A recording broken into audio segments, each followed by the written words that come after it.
Last year's UFL MVP has come to Sacramento with eyes on spoiling the home debut for head coach Dennis Green and his Sacramento Mountain Lions. Great night for football, that's for sure.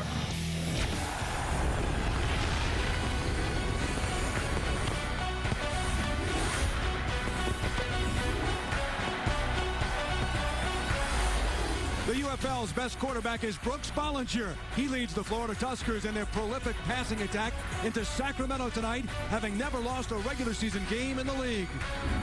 The UFL's premier running back last season is the Mountain Lions' Corey Ross. He'll have to find some open spaces on the ground to open up the air attack for new quarterback Dante Culpepper. It's the Tuskers versus the Mountain Lions right now.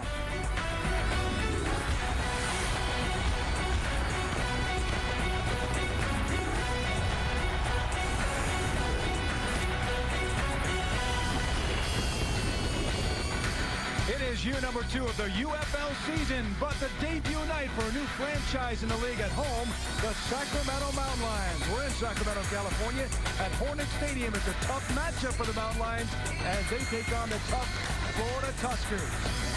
Hi, everybody. I'm Craig Benavini. My partner, Doug Flutie, needs no introduction. Welcome to the UFL on Versus. The Tuskers, Doug, have been the model franchise in this young league. 7-0, undefeated in the regular season. They did have a tough loss, obviously, in the championship game to Vegas last year. And I don't think you can argue with me that it all starts for the Tuskers with the quarterback position. Well, he was league MVP last year. Brooks Bollinger has done a fantastic job. He's very consistent. He's unflappable. Last week, he took a bunch of hits, had an early interception, bounced back from it, moved the ball up and down the field. A tough win over Vegas last week, and he has some new running backs to help him out this year. Now, you look at the Mountain Lions story. They have a new big-name quarterback, but they had trouble in week 1. A lot of rust, no preseason games, of course, in the UFL. Head coach Dennis Green gave the toughest word possible to several players. He gave them a pink slip. 9 guys lost their job this week. Unbelievable in the first week, but he's trying to find the right group of guys to surround Dante Culpepper. Dante can still throw the football. He's a big name from the NFL, a Pro Bowl quarterback, still has that big arm. He can move his feet, get around. He needs some guys to make some plays for him. He's going to be fun to watch. What about the excitement last night, Doug? In Omaha, the Nighthawks with their debut, another new franchise, and you couldn't ask for a more dramatic finish.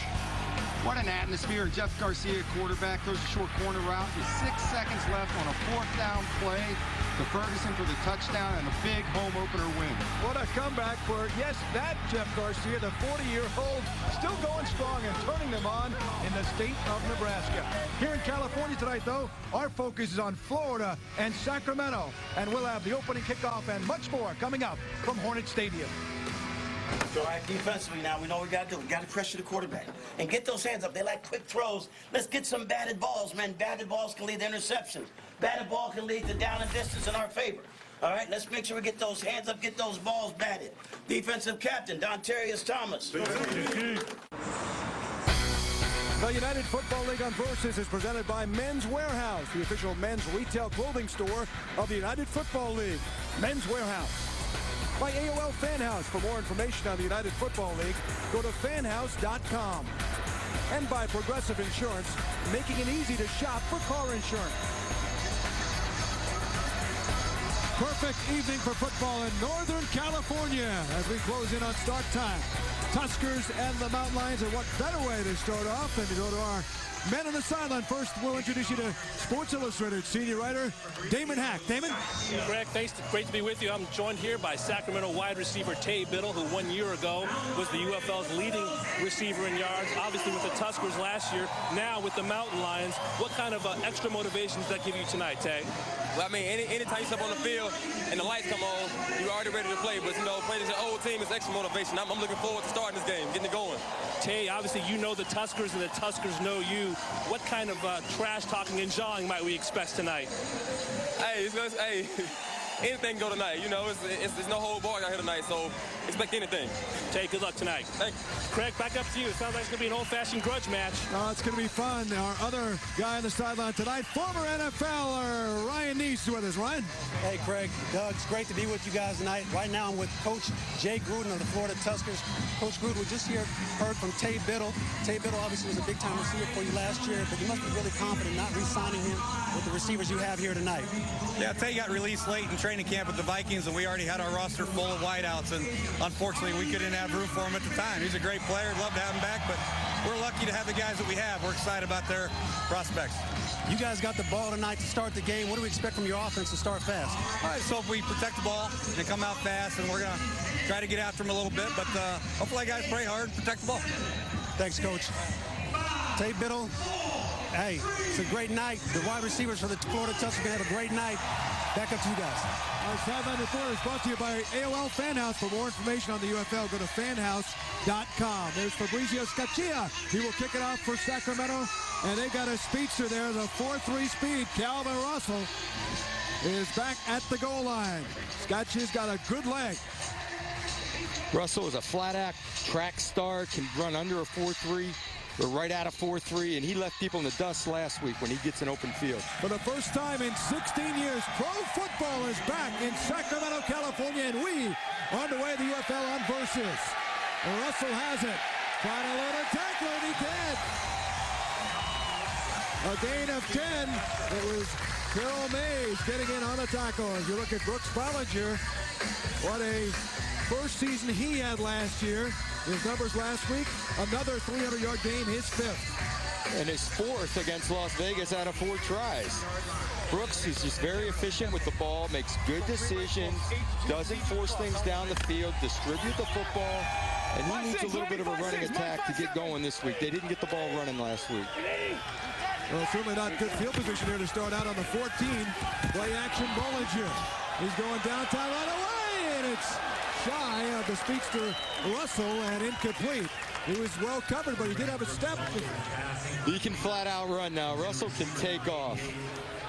Tonight's starting lineups presented by Men's Warehouse, the official men's retail clothing store of the UFL. As you look at the offensive line for Florida, big boys up front, led by the 330-pound right guard Adrian Clark. Backs and receivers. Kaysen is an 8-year NFL pro. He can run and catch. Gester is tough, and also Posiak gives him a imposing tight end. 2nd and 10. And up to Kaysen. Nothing doing. A loss of 3. Marino was in there on the tackle. Here's the Sacramento defense. All 4 starters back up front among the 20 Mountain Lions protected for year number 2. The linebackers, Thomas and Marino, watch these guys. Extensive NFL experience. 2 defensive leaders for them. And the DBs, the corners, are the returning starters. Ronnie Prude, 30 NFL games on his resume with Baltimore. 3rd and 13. This is the spot the Mountain Lions want to have the Tuskers in. Bollinger, near side's got a receiver. It's Hankton on the near side. Gain of 14. Just a beautiful one-on-one route. Great one-on-one route. Just run the route. Going against Bourne, one-on-one, beats him plenty of separation there. Ball's on time, nice rhythm right on the outside shoulder. They can go after Bourne now. Bourne in the open field is a little stiff, so they may go after him a little bit out in the open field. Get down the goal line, he might be a little tougher. Hankton led the team with 6 catches last week, Doug, 96 yards. And good field presence, just got enough for the first down. 1st and 10. Bollinger again, getting away. Is Price, and Price gets up to the 45-yard line. Zeke Marino brought him down. Again, out in the open field now, they're going after Bourne out to the right side. Price is a kid that Jay Gruden's excited about. He says this guy's got some athleticism to him. He doesn't just have speed. He has some shakes, can do something with the ball after the catch. Where when we look at Russell, who ran that post route earlier, Gruden says that Russell is just a pure straight line guy with speed. Jay Gruden's enjoying this, isn't he, Doug? The Tuskers head coach in February was here last year as the offensive coordinator under Jim Haslett. Little draw play. Kaysen spinning and hard hit right at the 49-yard line by Michael Tauili. Attaboy, 1 for 1 for you. You know, this guy, I'm sure he's a great guy. I don't think he likes broadcasters and PA announcers. He used to be known as Michael Brown. Mike Brown. How simple does that get? But his Samoan roots changed the name in 2006. Outstanding 4-year starter out of Duke. And I'm going to get you to say his name before his game's over. You have to say it a few more times for me. Near midfield. Speeds to Russell to the right, trips to the left for Bollinger, who throws it complete again. Hankton. Gain of 5. Boy, you see this offense, they're very poised. They really are. And he's the outside guy in the bunch, coming up underneath, sits it down nicely, and gets the ball in the chest. Brooks Bollinger really trusts Hankton. He trusts him. He's been around him for 2 years now. He makes good decisions. Actually, he banged up his right shoulder last week, but Hankton was dressed, starting, ready to roll with it. The Mountain Lions were hoping for some early momentum, and they had him in 3rd and 13, but you can see the tough passing attack. And he's passing in. Bollinger's looking downtown, wide open as Koziak, the tight end, and he can't hold on. Koziak ran a beautiful post corner route from the tight end position. Little play action, bought time all day for Brooks to throw. Ran a great route.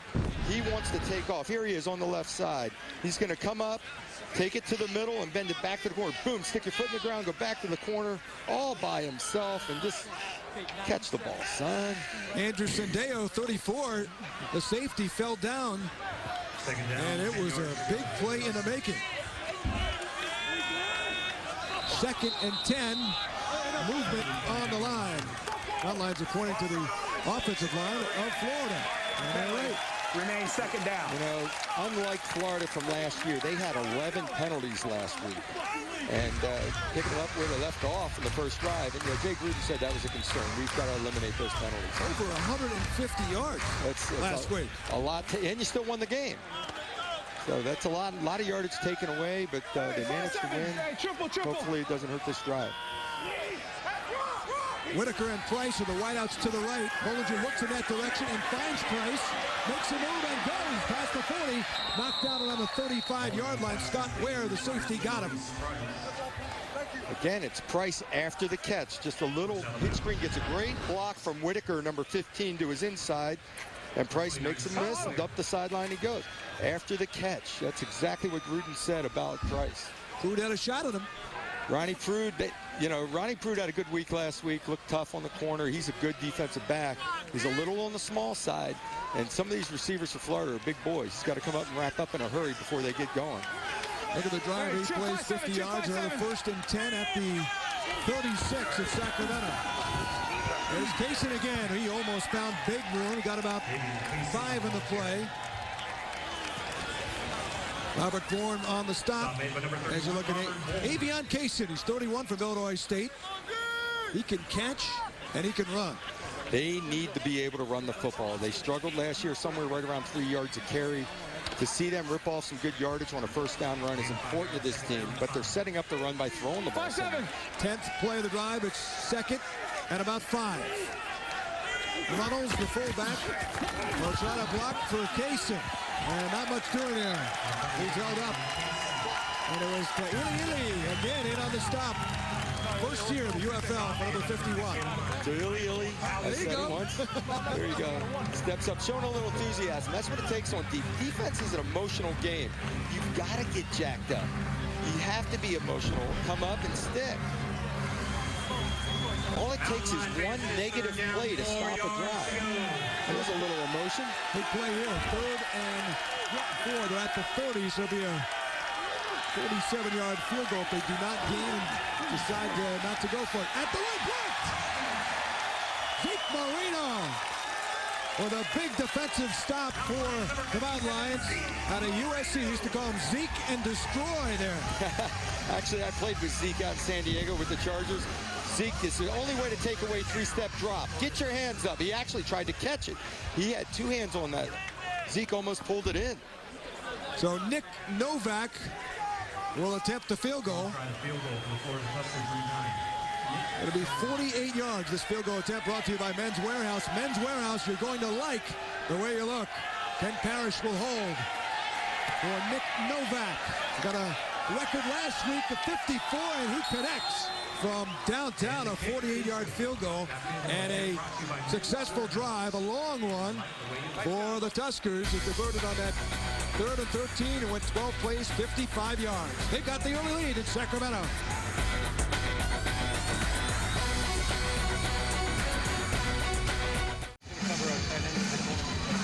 Well, What'd you think of that 5-minute, 19-second drive by Brooks Bollinger and company?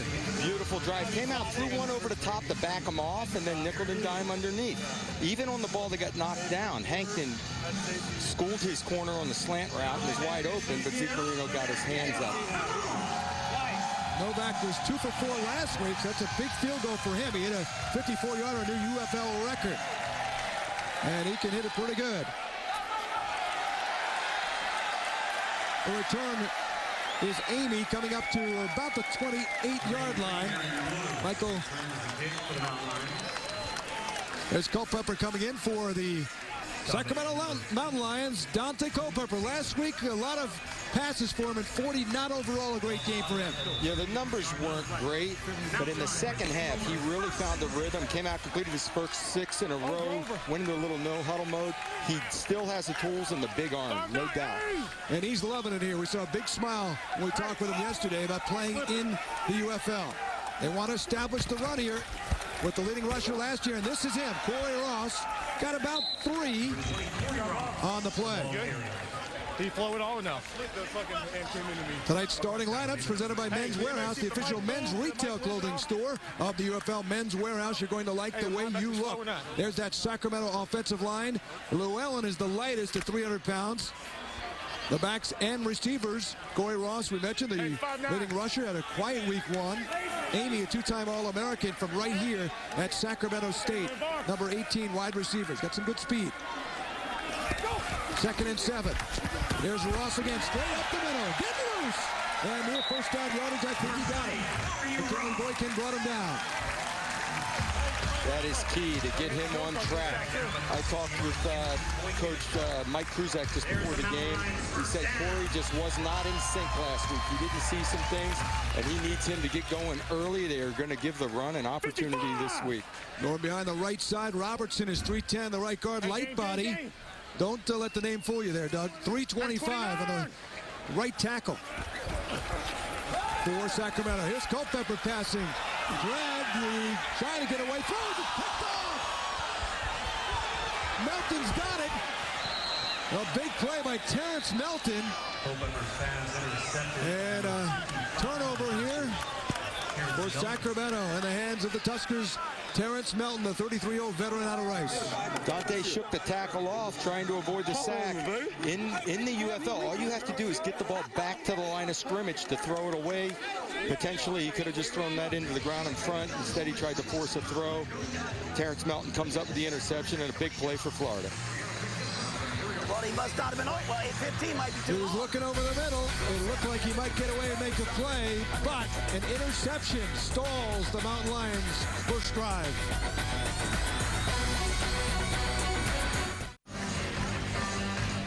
Welcome back. Let's go to Ryan Down with the guy who made the big defensive play, Terrence Melton. Thanks, Craig. Terrence, you made a great defensive play out there. What'd you see? Man, I saw the quarterback kind of scrambling. He was in trouble a little bit. So I kind of played him a little pass drop, and he threw it right to me. That was a great play. I saw you pitch it at the end. What were you thinking there? Let's go. This defense right here, we want to score. We trying to put people away. We back to what we do best. That's playing defense, baby. I'll let you. Thanks, guys. Back up to you. Terrence Melton turning things around. They made some big plays here in this game. That offensive drive and then a defensive drive after the Mountain Lions did what they wanted to do in the first couple of plays. They did run the ball fairly well there, and Dante has to be able to dump the ball off and take the stuff underneath, which he did not do last week. So they start on the 27. Mollinger back. Has some time, throws off the head, hits intercepted and picked off by the Mountain Lions.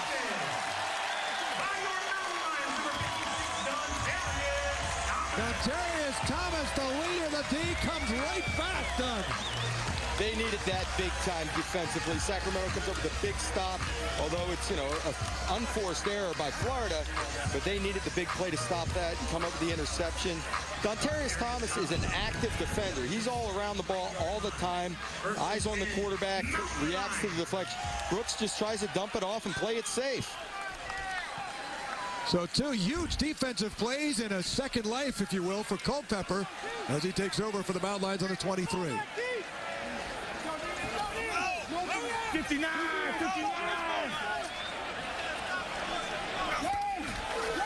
Culpepper looking to pass, eluding the rush over the middle. That's where they want to throw it complete. Otis Amy pushed down. Kewan Ratliff on the coverage. Here's a look at the Florida defensive line, and they are a strong defensive line. They put a lot of pressure on, and they're very athletic as well. The linebackers, you saw what Melton did already, and Fakir Brown, he's the veteran back in the secondary. He's got 113 games under his NFL belt. San Diego, New Orleans, and St. Louis. A ton of NFL experience on the Florida team. Culpepper. Back to Ross for a couple. He got about 2 yards on the play. Yeah. That first completion by Dante there. Nice job of tucking his shoulder up and sliding up into the pocket, avoiding and delivering the football. Good rhythm setter for him. Ryan Save was in on the stop. Quick. Last week, boy, they talked about 3 and out. How important it is, especially to keep the Florida offense off the field with sustained drives. Laurie's in motion. He's the tight end to the right of Culpepper. Has some room perhaps to run, and he picks up maybe another yard.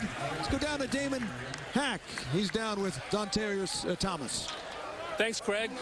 Dontarius is a huge pick for you guys right there. You guys were threatening to give up some more points. What did you see on that interception? I just read the eyes of the quarterback, and we've been talking about breaking onto the ball. Gratefully, I was just able to go to the ball and get there, go out there and play, make a play. You guys, thanks a lot, Dontarius. Let's set it back up, guys. The Mountain Lions were 3 for 14 on third downs last week. As you look at the pick again by Florida, and this is a big one here early on, 3rd and 8. Culpepper in the shotgun. Culpepper fires near side, flag on the play. It's incomplete. Intended receiver was Tyler Cutts. Klutz was the guy that couldn't hold on, but we have a penalty. David Katea. Holding. Offense. Number 66. That penalty's declined. 4th down. Well, there you go. There's a 3 and out. And the problem we were talking a little while ago with the 3 and outs is there's no rhythm. You can't get enough plays run. And that's what happened to them last week. They didn't get a rhythm until the second half. Again, it was a zone defense bailing out of there, and Dante had to try to dump the ball off. Tom Malone will do the punting. Denny Greenson, not a great week for him last week. Averaged just over 39 yards. Avian Cason is back to return. This is a good punt. A boomer. Cason way back to the 8-yard line. Makes a move to the 15, down just shy of the 20. He was stopped by Aaron King, who's the long snapper. 54-yard punt, a good one for Malone, 11-yard return. We'll see the Tuskers offense led by Bollinger again when we come back to Sacramento.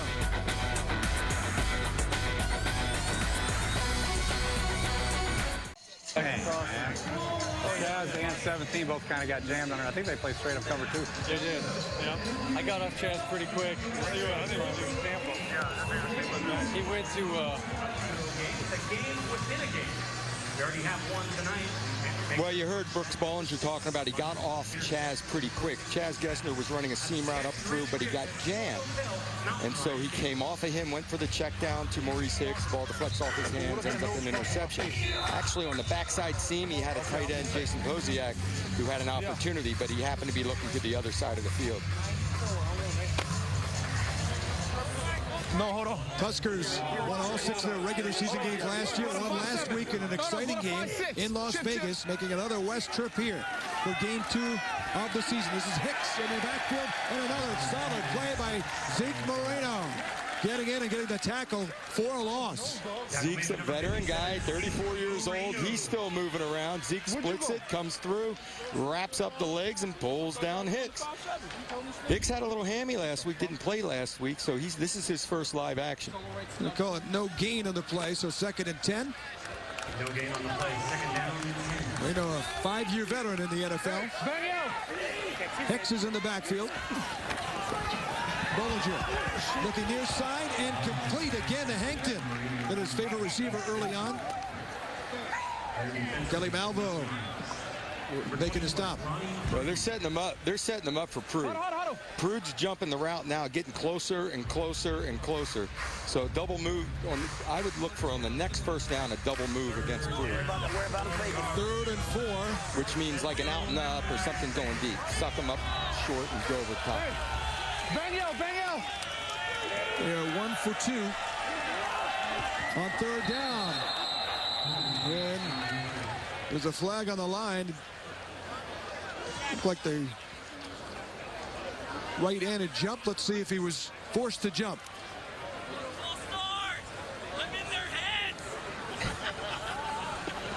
If it's on Sacramento, it's a first down. Neutral zone infraction, number 69. Defense, he was in the neutral zone, calling the offensive play to rise. It's a 5-yard penalty. Penalty yardage results in a first down. That's Louis Holmes. And that's a bad penalty on 3rd and 4. Really, third downs are so tough to convert. To give him a first down is just bad news.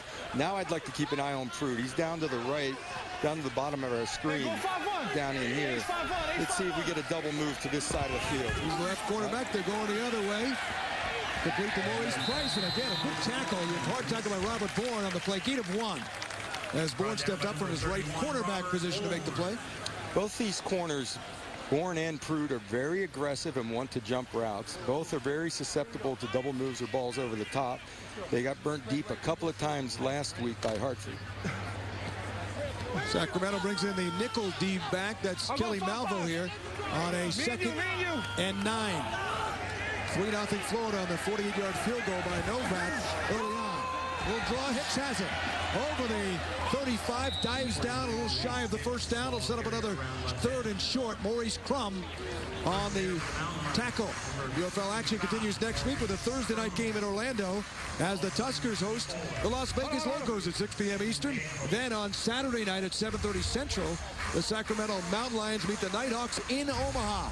Make sure you purchase your tickets. Visit www.ufl-football.com. Omaha selling out their game at Rosenblatt last night. A little fake right through the arms and incomplete as he was looking for Chaz Gester. And that'll set up a punt here, 4th and short. Great coverage. And Chaz is a guy that Brooks really trusts. Missed him last week. He was banged up. This is his first action. Last year was having a great year and had a bad shoulder injury and ended up having shoulder surgery during the offseason. Ken Parrish will punt.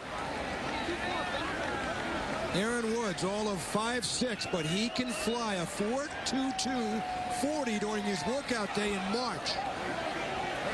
He's calling for the fair catch, and he does that at the 17-yard line. That's where they'll take over a punt of 43 off the foot of Ken Parrish. So Dante Culpepper will go back to work against the Tuskers, who lead by 3.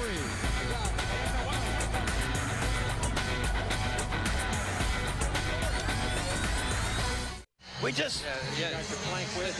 Well, Denny Green talking with his offensive coordinator about what play to run. He wants to go stick with what's working and run the power, but his defense just had a big stop off the play action, trying to throw a slant route. Look at the defense getting their hands up, making him throw to the second window. He has to throw around hands.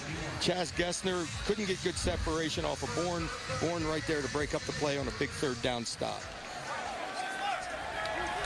1st and 10.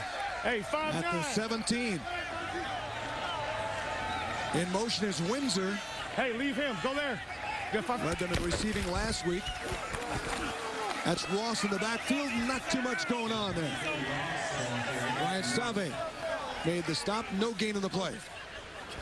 Well, that is the attitude of this offense, is to try to hammer the football and get Corey Ross going. They've had a couple positive plays, but just can't get anything consistent right now. And they got to get that passing attack going. I mean, Culpepper's arm, Dennis Green says he still throws as good as anyone. Anyone, he means, in any league. That is no exaggeration. And we saw him in practice. You were impressed. Ross is in motion on 2nd and 10. Fake handoff. They're going to go to the speedster Ross. Want to give him some room to maneuver, but he cannot. Joe Clairman stepped up and made the play.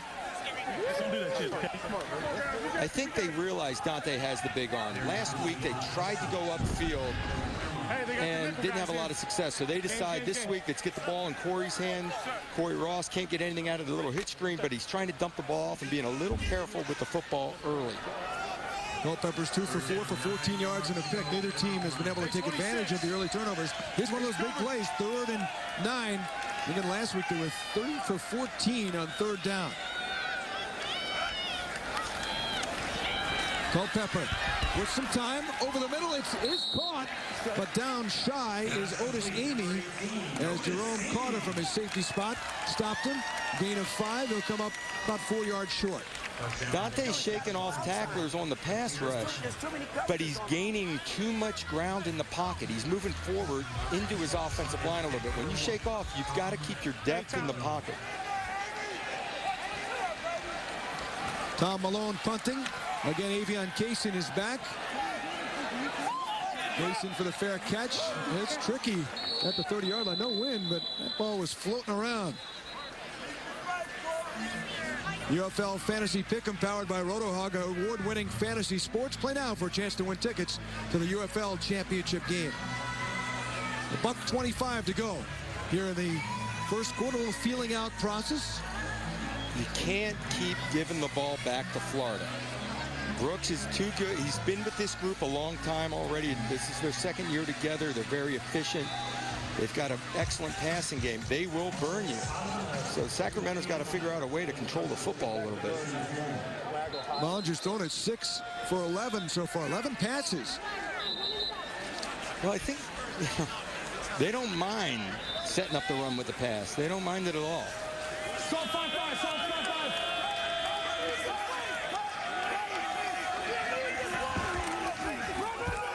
Bollinger giving to Hicks for a couple. Okay. Check that. That was Rhodes on the carry. Well, last week, Florida threw the ball 40 times to 28 runs. They don't mind doing that. They won last week doing it. They would love to be able to hammer the football and run a little more.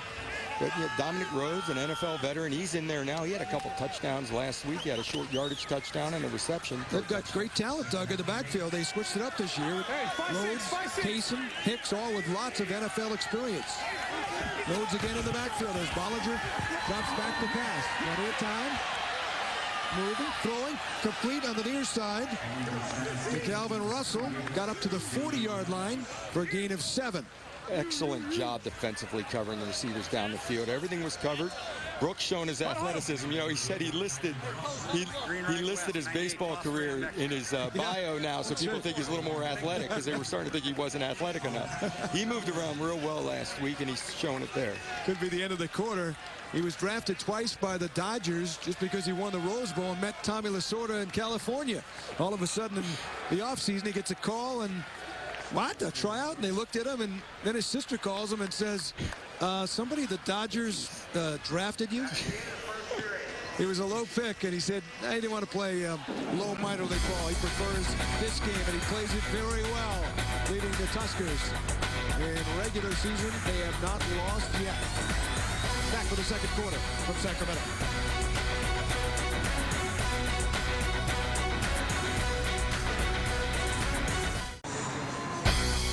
The United Football League on Versus is presented by Conagra Foods, maker of the food you love.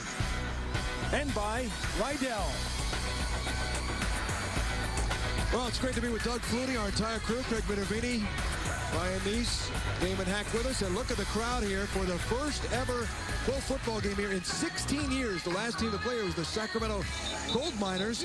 And Doug Flutie, you played here in '93 in the Canadian Football League. They were the first American entrant to the CFL. I was playing with the Calgary Stampeders. As a matter of fact, Jeff Garcia was our backup quarterback at the time, and we came down and played the Sacramento Gold Miners in the CFL. They were the surge of Sacramento in the World League a couple of years before that, but they have not had a pro team. They're excited. You can see the crowd here. Could be better than 20,000, close to a sellout. Right off the bat, Kaysen up to the 40-yard line. Tackled by Dontarius Thomas, a gain of 1. That was a 3rd and short play. You know, it's physical football, and Denny Green was getting on his defense during the last time out of, you know, we got to play a little meaner. And they're stepping up and stopping them and getting the ball back to their offense. You know, they've stopped him 3 out of 4 on 3rd down. That's a fantastic job. And the one they didn't was the 3rd and 13, the long one. Florida was backed up right off the bat in this game. So Ken Parrish has been a busy guy, and he will do the punting.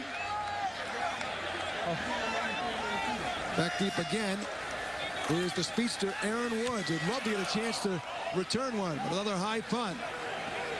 Woods going to give it a shot, and he's immediately clobbered on the play. Nice tackle by Huey Whitaker. Number 83, Aaron Woods returns the kick. Gutsy move there by Woods with Whitaker right in his face. A 46-yard punt, no return. Dante Culpepper, the Mountain Lions, trying to get the O going, but they trail by only 3 early in the second quarter.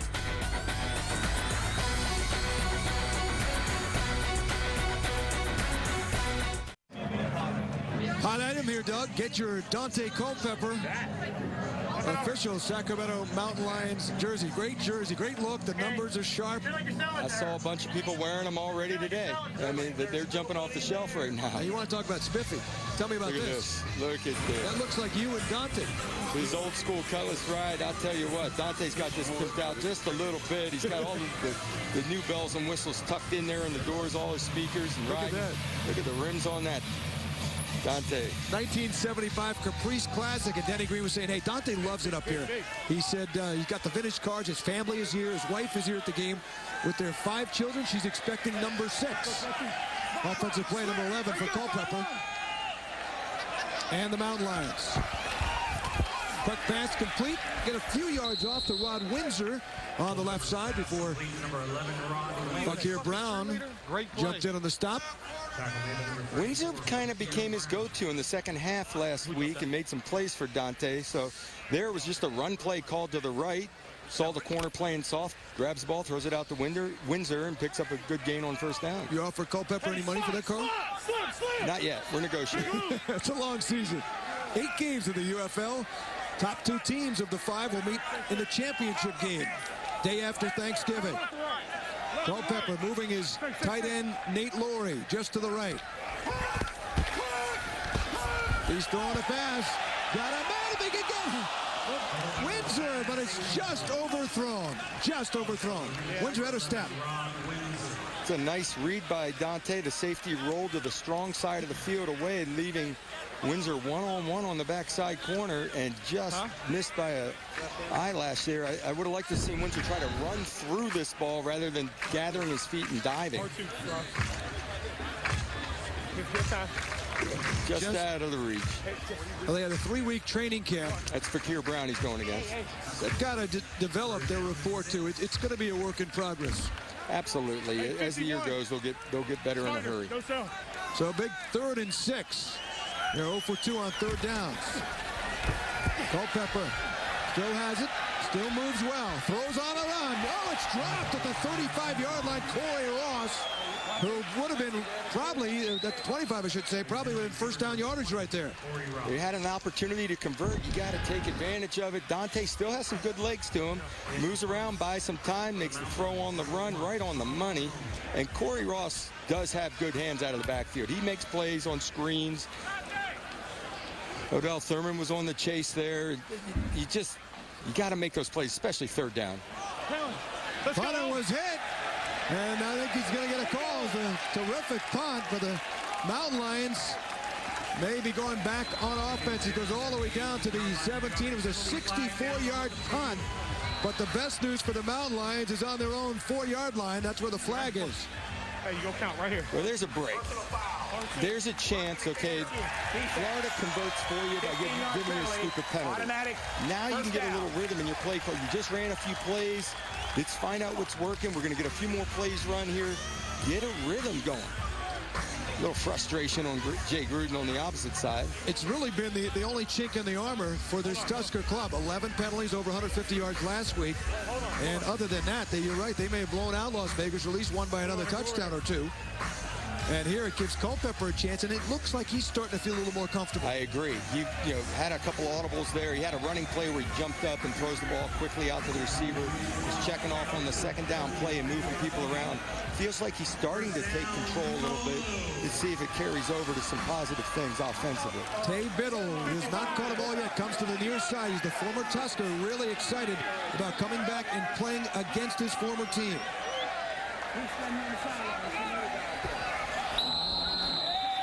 Whistle and a flag.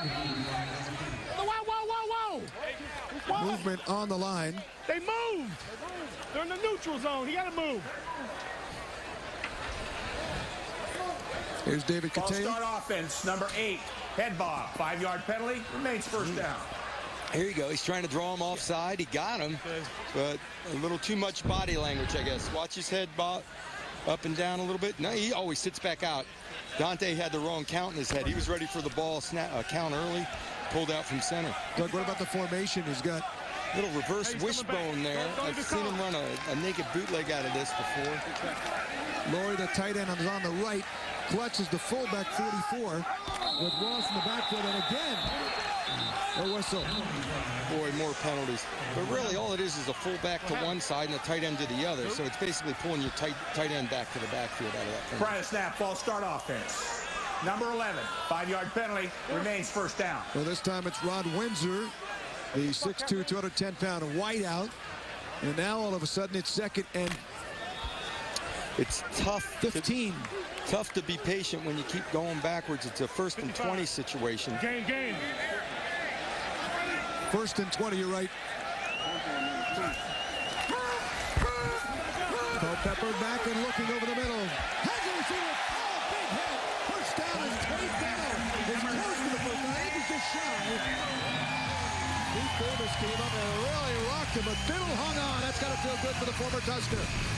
Oh, yeah. Tay against his former team does a great job of sitting this route down about 15 to 20 yards deep. Goes up high to pull it down. Now have a little awareness, Tay. Know what's going on around you and cover up. Hands up. Hey, we're starting now. Second and short, about 2 yards. Culpepper handing to Ross, goes left side. He's just over the 40, but he's shy. No gain in the play. Odell Thurman, one of the best hitters in the league, made the stop at number 20. Love those helmets, by the way, with the number on one side. Makes it easier for TV to find the guy, isn't it? I'll tell you, Odell Thurman is a man amongst boys out there, sometimes athletically. Last week, big collision, knocked the helmet off, forcing a fumble, big interception at the end of the game to basically seal the deal.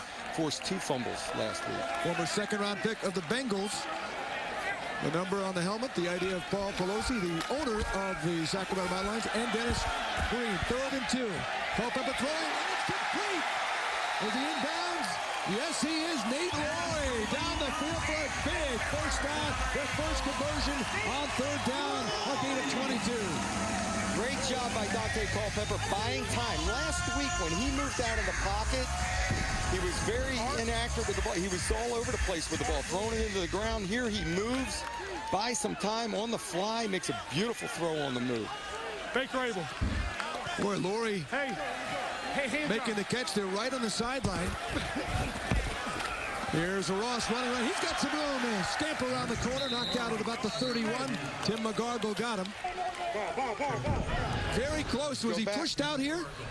Let's see if Laurie gets both feet down, goes up for the ball, left, and the right foot is out of bounds. If that had been challenged. Did they give him the foot right before that? Did he have the ball? No, both feet were in the air. Just the left foot came down. That right, he took a full stride with that right. You have to drag that right foot. And you can't say he knocked it down. He's got to be able to get his feet down. Unless he was pushed out, and he certainly was not pushed out in that play. 2nd and 4. Quick pass near side. Off to Amy. He's got some room. The Sacramento State Star gets a first down for the Mountain Lions. And you can see the offense is coming along here for Sacramento. Gain of 13.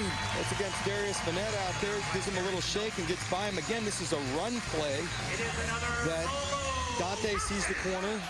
Vanette playing a little soft, throws it out there to Amy, a little shifty move, and it's a good gain. Boom.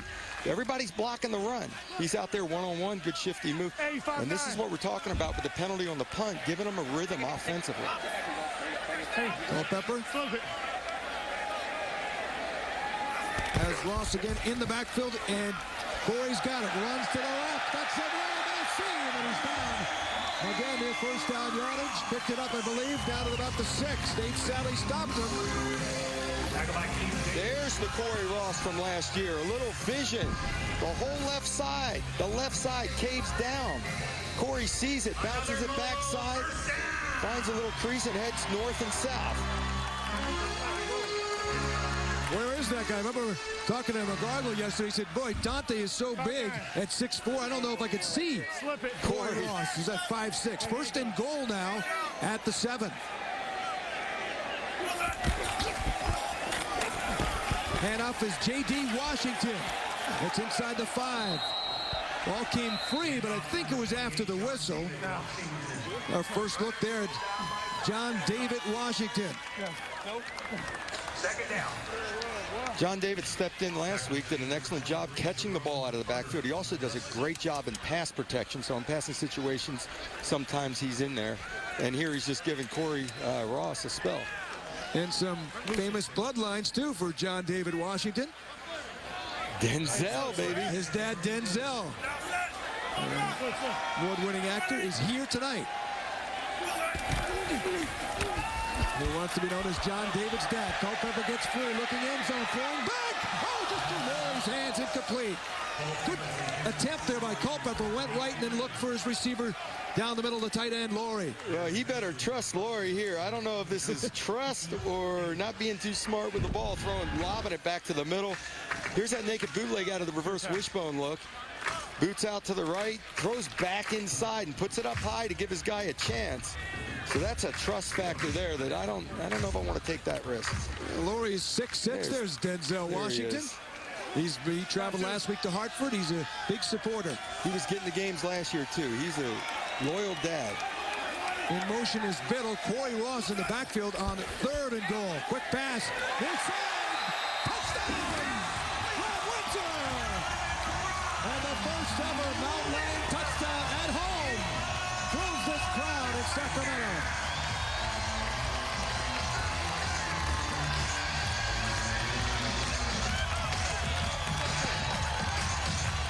Rod Windsor is one-on-one with Papier Brown. Perfect back shoulder throw by Dante Culpepper. Last week, he had a big 3rd down conversion on the back shoulder. Here they are at the top of the screen. Beautiful back shoulder throw. Scott here for the extra point. That's a big factor in the game in Omaha last night.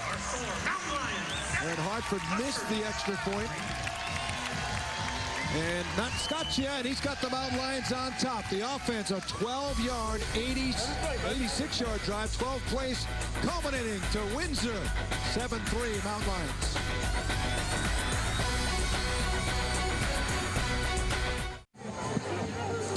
Dante Culpepper with his 2nd touchdown pass of his 2-game UFL career, capping off a 12-play, 86-yard drive. What impressed you about the drive? A couple of great throws.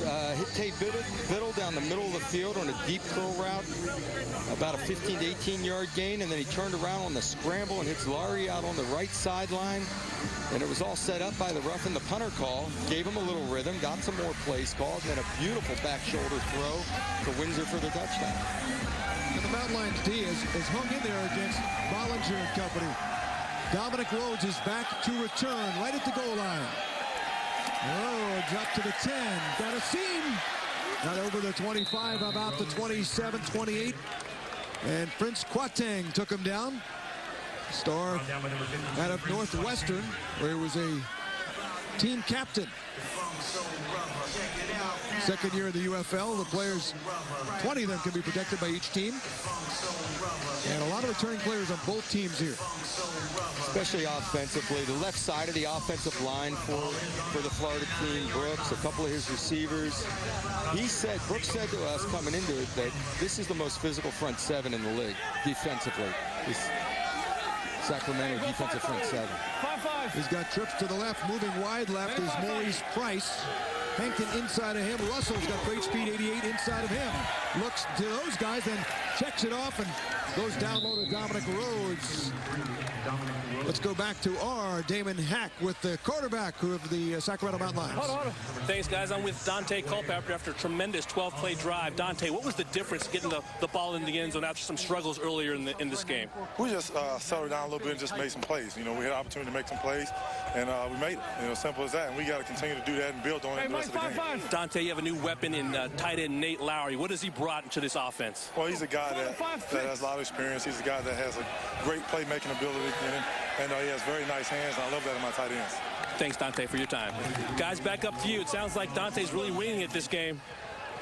Well, he's really gotten settled down a little bit. As you saw Dominic Rhodes get a gain of 7. He likes the big target in the tight end. That can be a quarterback's friend, especially in the red zone. Our sideline report brought to you by AOL Fan House. For more information on the UFL, go to fanhouse.com. First and 10 for Bollinger and the Tuskers offense. Rhodes again.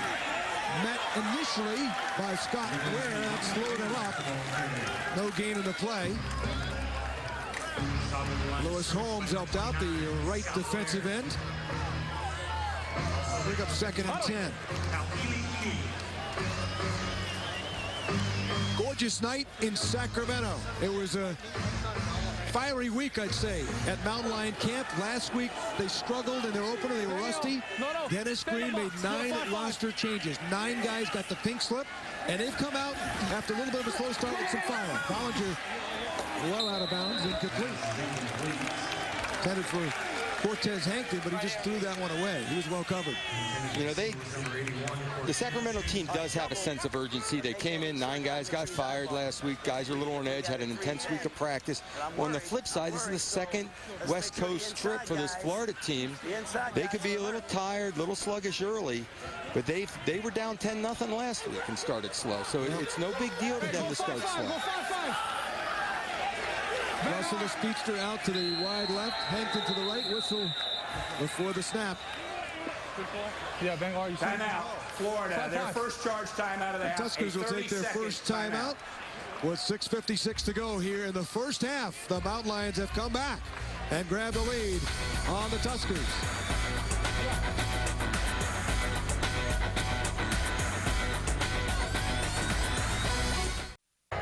Which one you want?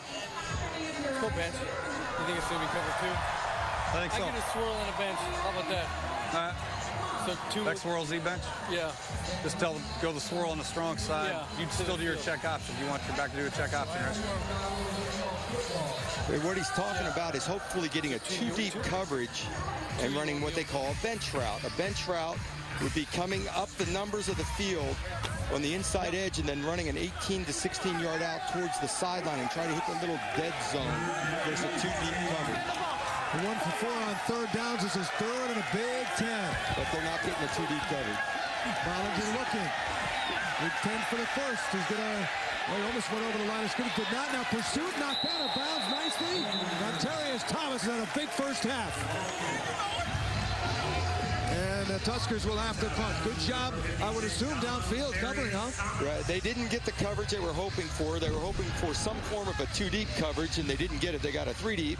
Winds up holding on to the ball because no one's open. Brooks moves around, and Dontarius lays a lick on him before he gets out of bounds. How did 3-deep change their perspective? Well, now the corners have outside leverage, and it's more of a zone where it's a tougher route. You're hoping for a safety that has to worry about the whole half of the field. Instead, he's only worried about a 1/3 of it out there, and he can cover it tighter. Ken Parrish to punt. It's a short, wobbly one. Aaron Woods can move. He picks it up at the 18, but can he get out of that pursuit? No, his helmet came flying off as well. When the helmet comes off, it's a dead play immediately. But he was in some trouble there. And again, no return. 45-yard punt. He's fine. And so is Dante Culpepper. They're number 8's quarterback in this one. Bollinger and Culpepper. Sacramento leads.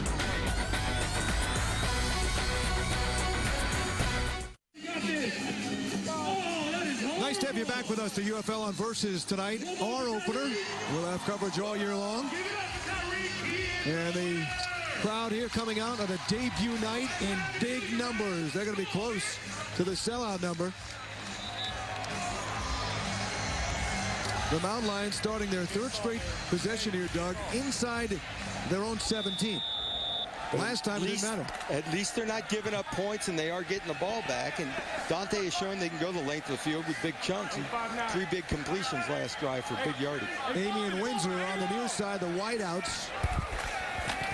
As Culpepper hands to Ross, and he's stopped quickly. Nice play in the backfield by Terrence Melton again. Number 20, Corey Ross, the ball carrier. No gain in the play. Terrence Melton is a strong side linebacker, very physical. Let's go back down to Ryan Neese. Hey, guys, you guys see behind me right now the Florida Tuskers offense. They're looking a little sluggish right now. We're used to seeing this offense, really a high-powered offense, getting up and down the field, but right now they're really not doing what we're used to seeing. You guys think it's the tough travel? Their schedule is very demanding. No doubt about it. I think that's a part of the slow start for them. I think they will get it rolling as they go. Culpepper again eluding out of the pocket. Pointing to his receivers, going to run. And he was pushed forward up to almost the 25 by Melton again. Melton may have given him a few more yards, 8 yards on the carry. Looks like Patrick Shakur chasing him down from behind and giving him a shove, but Dante still can move. You know, he's rolling out there. He's picking up a few positive yards. Dante's healthy. And he's as long as I'm healthy, I want to still be playing football. 2,652 yards rushing in the NFL. 34 touchdowns rushing for Dante Culpepper. Passing yardage over 24,000 yards in his 11-year career. And he's only 33, which I think surprised some people. Moves again, eluding, fell down. Did the ball get back to the line of scrimmage? I believe it did, and that's exactly what we were talking about earlier in attempting to throw it away. As long as he gets back to the line of scrimmage, no problem at all, doesn't matter where you are, although he may have been out of the pocket anyway, as he was dragged down there by the pursuing Chris Harrington. That shows you how strong he is, though. He's a big boy. He's about 268, just strong as an ox. He can have people hanging on him and still get rid of the football. Tom Malone will punt. Avion Kaysen is back at his 30. He will drift to the 25 under pursuit. Tackle to the play. Brought down by number 25, Terrell Mays made the play. Terrific job, 51-yard punt. And these are key plays to not give Florida any kind of short field. I'll tell you what, the punt coverage in this game on both sides has been excellent. We have seen a lot of big hits. Mays comes down, times it up perfectly, wraps up. Dante's pretty happy about it. Playing field position. He's almost giddy about playing in this league. I think that might surprise some people because of his career. He's genuinely excited to be here. No doubt about it. We saw it in his eyes. His coaches say it. He's excited to be playing football again and be back on the field. You know, part of that is proving he can still get it done. First and 10 on the 24. Little play action for Bollinger. That's usually effective going in the direction of Betzner. And he's taken out of bounds in the play. He's incomplete. Coverage by Ronnie Prude. Ronnie did a great job just one-on-one. Gessner tried to take him to the post and come back to the corner outside. And Brooks was trying to just put it up in a position for him to catch it. Give the Lions the credit defensively. A little combination of a sluggish offense and a good defense. I think they're a little tired, but I'll give credit to this defense. The coverage has been excellent down the field. Brooks is barely over 50% right now throwing a football. Last week he had a tough start. He was 2 for 8, then got hot. Tonight he had a better start and has been held in check. A little draw play to the back Dominic Rhodes, gain of 5 for the former Super Bowl winning running back. Rhodes with 2 touchdowns last week. Zeke Marino in on the stop. Zeke's active, boys. Zeke's covering a lot of ground tonight. But that's the key to this offense right now is find a way to run the football. There you're doing it off the fake pass look and then hand the draw. Something that's become popular. The quarterback gives a little pump fake and then goes for the draw. And it kind of opened up. That had a little crease there anyway. Good news maybe for the Tuskers. Sluggish or not, they're only down 7-3. Exactly. 1-5-5. Big 3rd and 6. Bollinger back, throws near side. He's going to have a first down and more. Off to Dalvin Russell, near side. Look out Denny Green as he got around to the 42-yard line. Denny okay? Denny's mixing it up. He's ready to go now. Well, Denny knows who he was. Right there. They are who we think they thought they were. Gain of 50. Look out, Denny. Denny, where there's quick. Oh, he didn't want to go with the quick feet. Denny didn't choose to use the quick feet. He put the forearm up and was taking the hit and trying to deliver a blow. Knocks Sendeo down, his teammate too. Look at this collision here. Boom. Denny hanging in there. That's Lenny 5-7. I'll tell you what. That's tough. He looks all right. Guy. No worse for the wear. Way to be tough, guys. What a career he's had. Little play action for Bollinger. Or wide open over the middle is Calvin Russell again, and the youngster. And what a story he is as he gets inside the 45. The way he made this team as Sendeo makes the stop is incredible. Absolutely. Goes to a free agent tryout. Just we used to call him the Gong Show. In Atlanta. In Atlanta. 400-plus guys. He gets there. He almost left because there were so many guys. He didn't think he'd get a fair shake. And he winds up getting the camp. Called his agent. The agent told him to stay. And then people kept coming on. It was 400, 500. He got up to 700. And they got 2 guys out of there. Dicing is Rhodes. What a good run for Dominic Rhodes. Thomas got him again. Dontarius stopping Rhodes, who was a little sluggish last week running, 12 carries, 18 yards, but he's been off to a pretty good start. Quick feed here. Of course, they do a good job up front. Lucas and Davis on the left side opening up the hole, and he slips through. I'll tell you what, he's got a little bounce in his step this week. I don't know, maybe he just didn't have space last week, but his numbers were very poor, although he ended up with 2 touchdowns, 1 rushing, 1 receiving. But, you know, looks like he's getting a little opportunity this week to get some space. There's competition. He's not getting there because of his name. No. You know, Cason's there, and Hicks, and in fact, they're ahead of him on the depth chart. Rhodes is in the backfield again. Play action, Bollinger. A lot of time. Nicely thrown, and it's Posiak who makes the catch down to the 15-yard line. Marino got him. Nice touch on the ball. Posiak can run now for a tight end. Had a beautiful route earlier, ended up dropping the ball. Here, the play action buys the time, sucks the linebackers up, and then he just drops it over the linebacker's head. That's Zeke Marino on the coverage and trying to jar that ball loose. Posiak wraps it up, and a big gain on the play. 2-minute warning, a gain of 17 on the play, as the Tuskers are looking to get back on the board. They trail 7-3 in our UFL On Versus debut this season.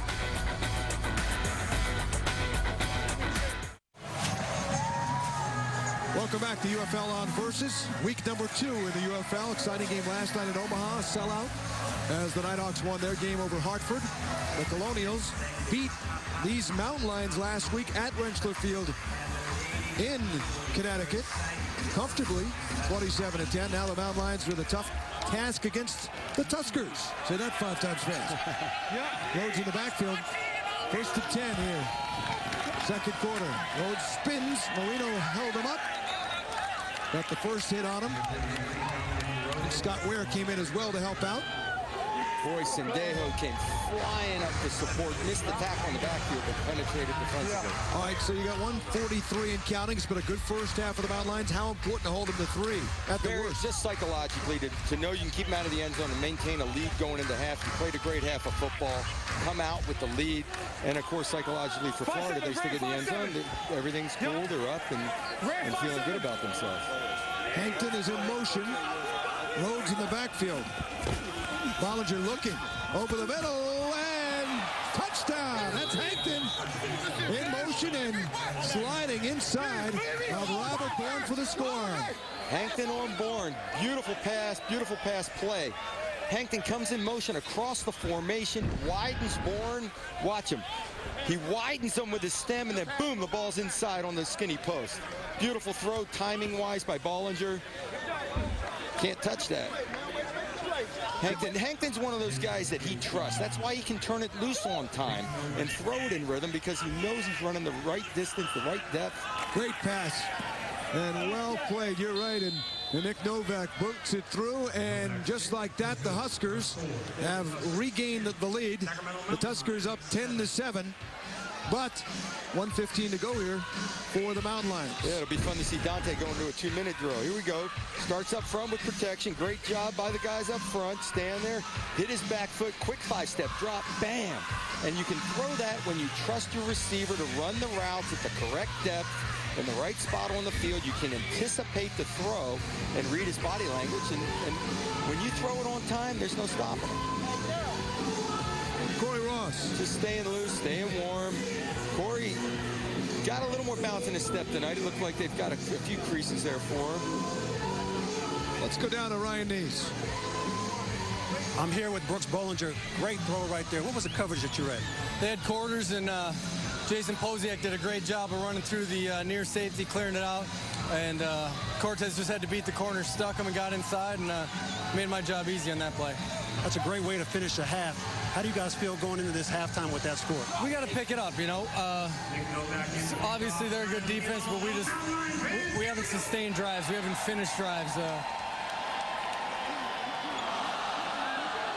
Consistency is going to be in the second half. Consistency and finish this game out. Now, this defense is giving you trouble early. What are some of the things that you got to go in halftime to correct? I think just execute, man. Like I said, it's nothing in particular that's getting us. It's a play. On one play, it'll be one guy, and the next play, it'll be another.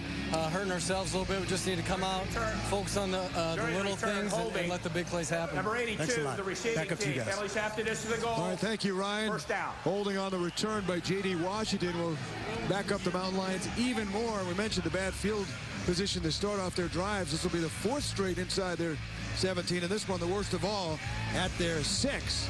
Now, how do you play with 1:09 to go? This changes your mentality. You still don't want to go 3 and out. You're trying to get a first down, but you're a little more conservative with your play calling. You might run the ball. You might go screen or draw, and just be a little conservative in this end of the field until you get a first down. Everybody's wide, the 4 wideouts. And there's that conservative play, a little inside handoff to Washington. Runs to the left, got over the 10. I don't know. I'd use my defensive timeouts until they got that first down and take another shot at scoring. That was Baylor, I beg your pardon. But that's me. I'm a quarterback. I want the ball back. I want to score. Clock running. Richmond. 20. Culpepper's going to fire. It's complete over the 15. It's real close to first down yardage. Amy has it. First down? Oh, I would be taking. When the clock goes. So. Yeah, I would be taking my timeouts. I think you want to wait. It is a first down. You wanted to wait until you got that first down to call your timeout. And that's exactly what the Mountain Lions did. So they're at their 16. Yeah, but they should have called that timeout a little quicker. This timeout brought to you by Conagra Foods, proud partner of the UFL and maker of foods you love. Mike Kruzek, the offensive coordinator. And that's a familiar reunion with Dante Culpepper and Kruzek, who was his head coach down at UCF years ago. Absolutely. He had a lot of success at UCF with Cruz, and then he had a lot of success with Denny Green later on with Minnesota. So and that's all part of the situation of why he came here and why he feels comfortable coming to the Sacramento team. I think you asked him, would he have come here without that combination led by Green? And he said no. He had some other options. Let's see what they do here. On a 1st and 10 on their own 16. Culpepper's looking down the field. Bobby, look out! Nearly picked up, incomplete. Amy. He had it wide open there, and that's the danger. That is a 26-yard line. Jerome Carter on the coverage. The amazing thing is that he's trying to be conservative with the ball. Everyone's dropping out zones, getting there extra deep. So go ahead, dump it off underneath. Catch the ball first, Otis. Catch the ball first, tuck it away. All of a sudden, a negative play here, and you're down by 2 scores. He did prevent the interception, I think, with that little whack. Great little last effort. McGargle went after it. So now it's 2nd and 10. And with 23 seconds to go, looks like they're going to still try to push the ball. Culpepper under pressure. This time he's brought down. Yeah, they should let the clock just run. But now the defense will call the timeouts to force the punt. Shakura got in on him. Is sacked by Joe Clairman. Presented by AOL Fan House. Tell you what, Shakura's all over the field. He was all over the field last week making plays. He gets in that backfield. He creates havoc. He chases. Hey, folks, this timeout brought to you by Conagra Foods, proud partner of the UFL and maker of the food you love. Take a timeout now. So now with 18 seconds, you got a 3rd down play coming up, 3rd and a mile and a half, about 20-ish.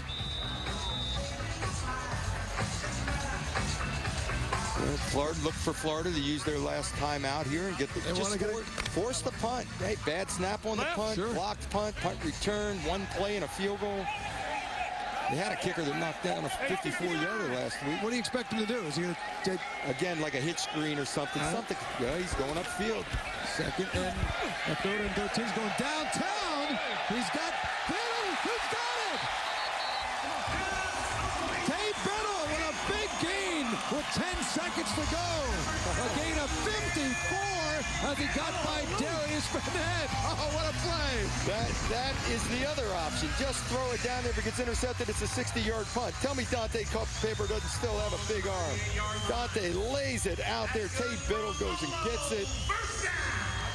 Darius, you can't get beat in this situation. Now it's setting up a 55, 56-yard field goal right now. They need 5 to 10 yards. Scatcha, the kicker, told me he's got a 65-yarder in him. He was booting him before the game here, and he's got a record we'll talk about as well. We'll see. Clock, watch out, too. 8 seconds. He throws, complete.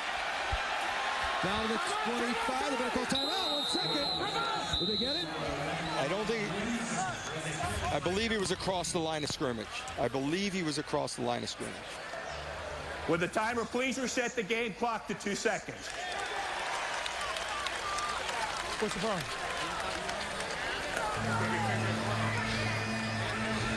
No. We'll make the call here. Illegal forward pass. Number 8 of the offense. Quarterback beyond the line. It's a loss of down.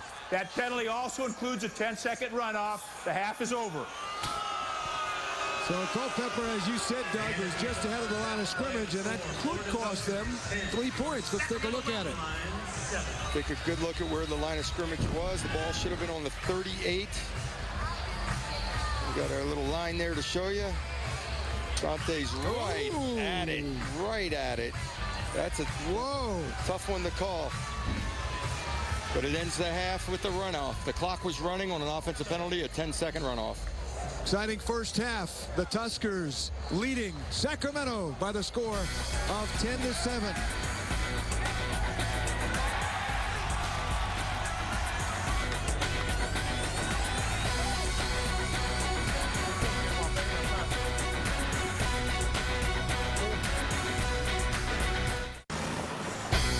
The United Football League on Versus is presented by RotoHog, award-winning fantasy sports.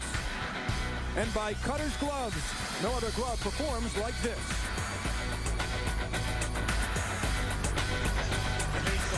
Tonight's halftime is brought to you by Progressive Insurance. Lots of extra features that won't cost you extra. Now that's Progressive. Visit Progressive.com today. The Mountain Lions coming back onto the field and celebrating their return there. In the left of the shot is Paul Pelosi, the owner of the Sacramento Mountain Lions and the husband of Nancy Pelosi, the Speaker of the House of Representatives. Some key interceptions in the first half. Dante's came because he's trying to force the issue and trying to make a play when no play was there. But turned around, boom, Hicks gets it to bounce off his hands and up in the air, interception, right back at you. Sacramento came in right back. And it was, the touchdown pass was set up because of the roughing the punter call that set that drive up in the beginning, and Dante got it rolling. But just before the half, Hankton, beautiful seam post, widens the corner, touchdown pass, puts Bollinger, and they're back on top. Florida's up 10-7 at half. And we are just about set for the start of this second half in pro football's return to beautiful city here in Northern California. One of the 5 franchises, one of the couple of new franchises in the UFL this season. You had the team from New York move to Hartford. Of course, the Tuskers are based in Orlando, where we will be on Thursday night to see a rematch of the Las Vegas Locos and these Florida Tuskers. That'll be fun. It's a 6 o'clock Eastern time start on Thursday right here on Versus. Las Vegas is home resting up, too, getting ready for Florida after they've made 2 West Coast trips. So Vegas has their first East Coast trip and has an extra week to get ready for Florida. If there were adjustments to be made, anything that jumps out of you for the second half? No, I think that both teams are starting to find a little rhythm offensively. So defensively, I think the adjustments start to come. You keep doing what you're doing, but be ready to start attacking a little more defensively. Figure out how to get to the quarterback. Each team did have a sack and created a turnover, but I think the pressure on the quarterback is going to be a difference as this game goes. We saw the Lions offense coming on, and the good news for them is they're going to have the ball. Get the ball back. They got that rhythm going after the roughing the punter. Had a nice drive. Dante got his feet wet a little bit and threw his first touchdown pass today, and really getting the ball game. And Woods can fly. He's on the 9. Trying to find a seam on the right side. Got some room. Up to the 50-yard line. Down to 30, down the sideline. If he gets a block here, might go all the way. Aaron Woods is in for a touchdown. There's a flag on the play. 91 yards. But very marginal block. It's going to be called, but boy, it was close. During the return, illegal block in the back. Receiving team number 82. Penalties after this to the goal. First down. Darryl Strong. They called. Let's see. Strong hits the guy right on the side. You can't find the block there. It's not in the picture. But boy, I saw it happen live, and I wasn't sure if the flag was going to come out or not. It was a marginal borderline. I couldn't have made the call, but here we might see it from a wider angle. Right there, top of the screen. I think you got to call it. Yep. You've got to call it. And it's a Hernandez-Jones 44. And boy, what a turn of emotion. Instead of the touchdown, look where they are. Here we go way again. Back. Backed up. They're on the 10. They were not very conservative at the end of the first half, deep in their own zone. And they're not starting out that way either. Culpepper to Ross, hit right away. Breaks free, hard hitting. As he's knocked out at the, not the 13 or 14, McGargle really rocked Corey Ross. But that's the Corey Ross. Yeah, he's a little winded, or I think he was shaking a little there. You heard that. But that's Corey Ross from last year, catching the ball well out of the backfield, making a guy miss, taking the big hit. What you got, ref? He's getting his wits together. He probably got a little dazed. That was a tough collision. He gives up 39 pounds to McGargle, who is the NCAA's all-time leading tackler when he graduated from Northwestern. 545 tackles in 05. Well, he's your typical middle linebacker all over the field, makes plays, has a nose for the ball, recovered a couple fumbles last week, and he comes up and puts a pop on Corey. And you got to love the effort that Corey Ross had there, breaking tackles and pushing. He still didn't go down. He just kind of got dazed a little and went out of bounds. There he shook the first tackler, comes up, and here comes McGargle. Pow! Helmet to helmet. Actually, McGargle's helmet got rocked a little there, too. Corey says, I'm all right. Well, maybe I'm not. Sometimes that little loss of equilibrium doesn't set in for a few seconds. 14-16 remaining, third quarter, and a good one here. UFL on Versus.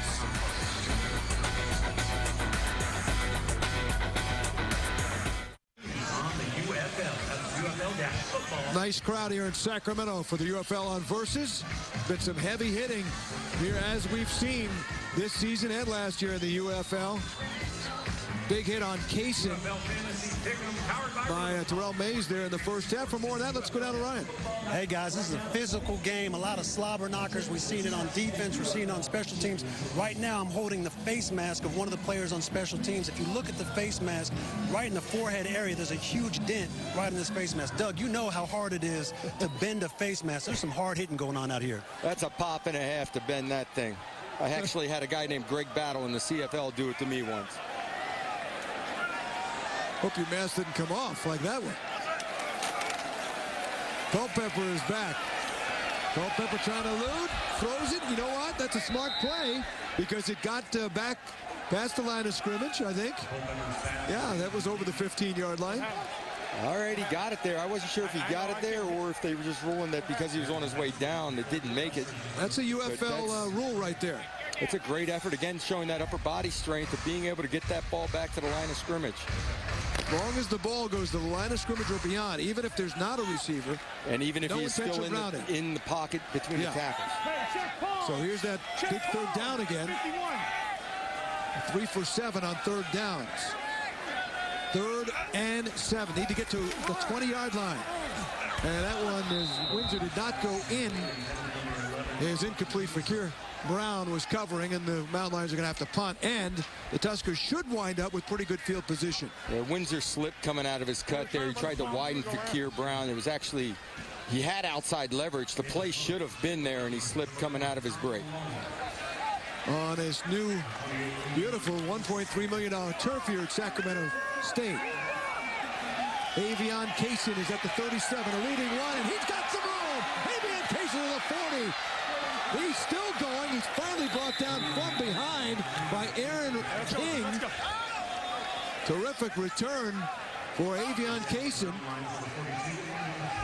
49-yard punt, but a 32-yard return. He has good quicks. Now, this is a running back type guy back there now, and Kaysen finds the crease. Calvin Russell was returning punts last week, wasn't crazy about his kick return game, and in steps Kaysen, and he looks good going up through this crease.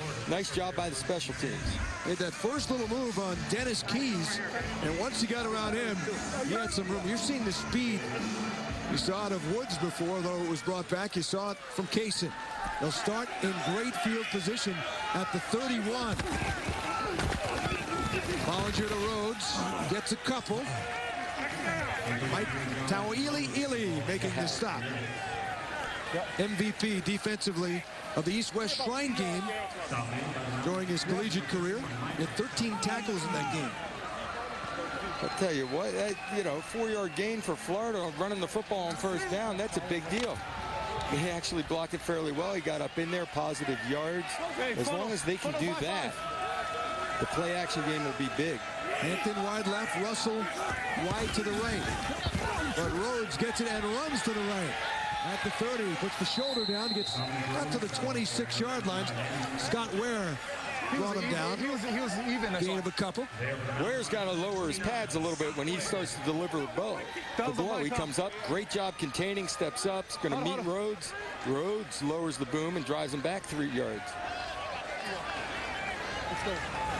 Flex right. Again, a third down situation. Florida's 2 for 6 on third down. Last year, they led the league with an efficiency better than 46% on third down. A lot of communication going on with Chaz Gesner in the slot to the bottom. He likes number 19. He's got Kaysen on the left as well.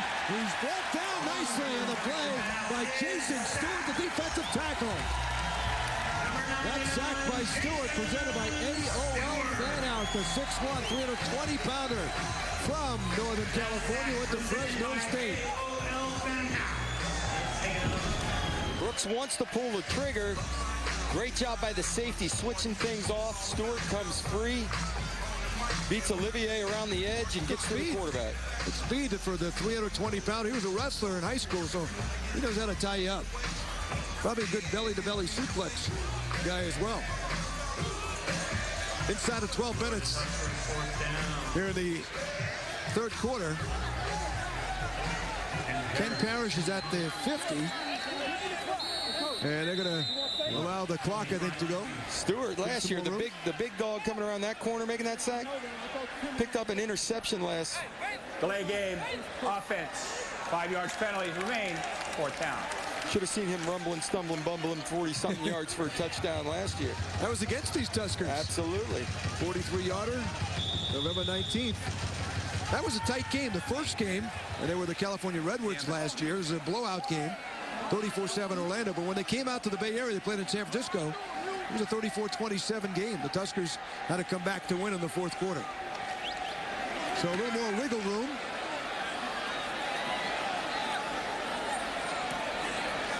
And bouncing down, and then out of the end zone, so it'll be a touchback. And, oh, they're going to feel like they've got a lot of room. They're starting this time at the 20. 11-19, third quarter, in a tight game in Sacramento. Well, you saw Corey Ross shaky. Look at Tim McGargle as he also got nicked up on that heavy hit by the middle linebacker. Let's go down to Damon for more on Ross's update. Damon? Guys, Corey Ross was sitting on the bench for a while after that hard hit. The trainer said that he took a helmet to the stomach, was feeling a bit nauseous. Corey Ross got back up off the bench, actually put on his helmet. And the trainer said, "Are you okay, Corey?" Corey gave him the nod, so he's standing on the sideline with his helmet. Looks like he may return later in the game, guys. That's good news. Steve Baylock now is in the backfield for Sacramento and has the ball. And it caught. And a good gain of 6 yards on the play. Odell Thurman made the stop. Call it 5 yards. That's a good first down play, though, for Steve Baylock, 27-year-old running back out of your neck of the woods. Doug Flutie out of Massachusetts. He's a strong boy now.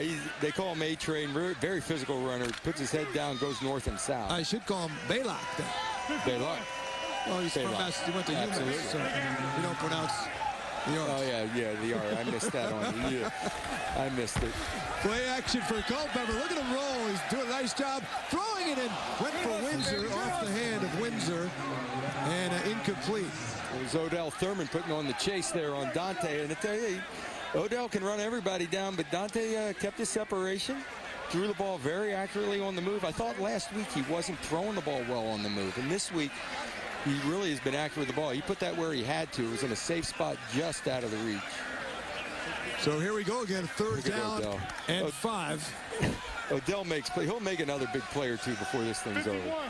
Well, Gruden said he's one of the best linebackers in football, and I don't care what league you're talking about. Jay Gruden, the head coach of the Orlando-based Florida Tuskers. 3rd and 5, Culpepper's got some time. Slings it to Windsor, and it's incomplete.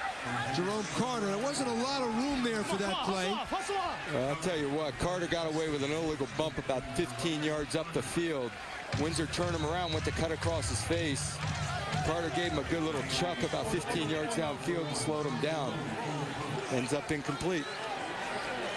Avion Kaysen is back at the 30, awaiting the punt from Tom Malone at a USC, one of the best collegiate punters in his 4 years with the Trojans, an All-American in his sophomore year in 03. Kaysen's going to get a return at the 35. Got it on one, but not around the arms of Dennis Keys. Flags all over the place. Keys, who last time, remember when he eluded Keys and had that nice return. This time, 22 wrapped him up. 41-yard punt, 3-yard return. Let's get the word, though, from David Katea. Well, Keys learned his lesson. You got to break down a little bit. You just can't go flying at them. These guys are quick. Going from the spot of the foul. During the return, illegal block in the back. Number 24 of the receiving team. Why? The 10-yard penalty, first down. Why do guys consistently push people in the back, block people? Special teams, I would stand on the sideline when we're getting the ball back. Yeah. I'm just hoping we catch the ball and don't have a penalty. I don't care about return yards. Just get the ball. It's a big play. Backs him up 15 yards to the 23. Back with the Tuskers possession in a moment.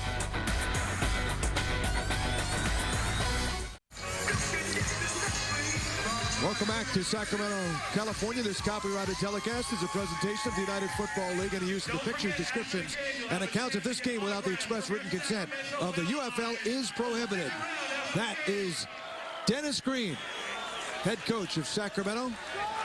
Bollinger and the Tuskers for Florida. 1st and 10 of their own 23. And off over to Kaysen. He keeps going, rumbling forward near first down yards. Looks like there's going to be a gain of 4, and winds up getting the first down. Holmes and Prince Quatang were in on the stop. Rhodes is running a lot tougher this week. Got up through the hole there quickly on the weak side run play. Straight ahead dive, we'll call it gut, because it goes to the open side where there's no tight end. So he'll be going to the left. Going to the left, picks his way through, makes people miss in the hole. That's Ili stepping through unblocked, and he made a miss in the hole and stayed up through there. Got a little friendly wager going on with his pal Dante Culpepper. We'll tell you about his Bollinger throws. And did he grab that ball? Maurice Price pulled it in with Ware, and Prude was all over him. Ronnie Prude and Scott Ware. Gain of 30. Flag on the play. I think it was a defensive pass interference, but we'll see. Didn't matter to Pass Maurice interference Price. defense, number 21. That penalty's declined. First down. Price at 6'1", going up over Prude at 5'11" to get the ball. And this is trust. This is throwing one up for grabs, because he was really not that open. He went up and still concentrated on the ball. Did get bumped early. This guy's showing a little something. Price is making some plays. Now Brooks was just trying to hold the safety and then hang on to it and lay it out there. Takes a big hit and lets it go and gets a completion. That's Brooks Bollinger in a nutshell right there. Yeah, the longer you can hold on to the ball, the more accurate you're going to be with that throw. You stay in there and take that hit. And we saw it last week a lot with Brooks.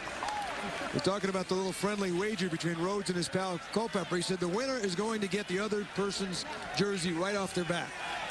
Can you take it home and wash it first?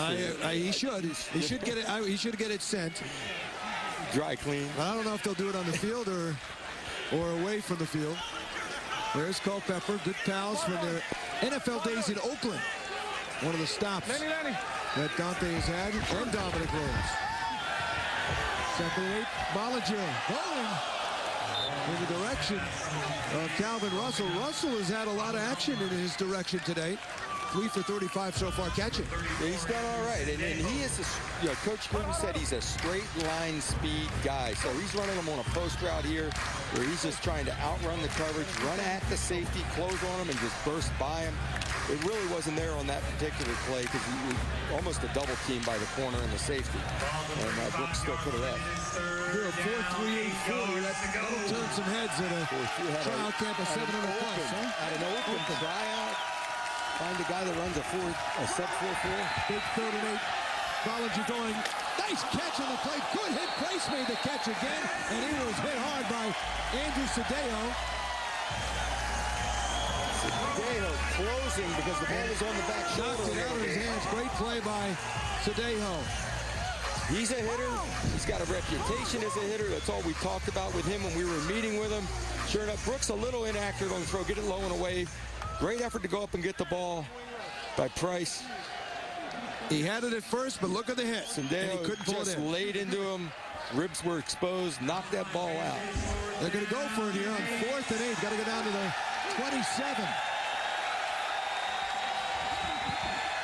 Bollinger with a fake. Little fake and go in the direction of Hankton, who dives, and did he come up with what a catch, and it's a touchdown. Cortez Hankton with a terrific catch on 4th and 8, 35-yard scoring play. What a grab by Hankton. I thought he might have been down a little short of the goal line, but he gets it all for 7. He needs to be touched before crossing. It's a double move, a little stop and go action here. We said we're going to double move these corners. Prue jumps. That's an illegal contact there that doesn't get called. He fights through it, lays out, catches it in his fingertips, and ends up in the end zone. He may have been touched. They're going to review it and take a peek. So it could be down inside the 1. But what a play by Hankton.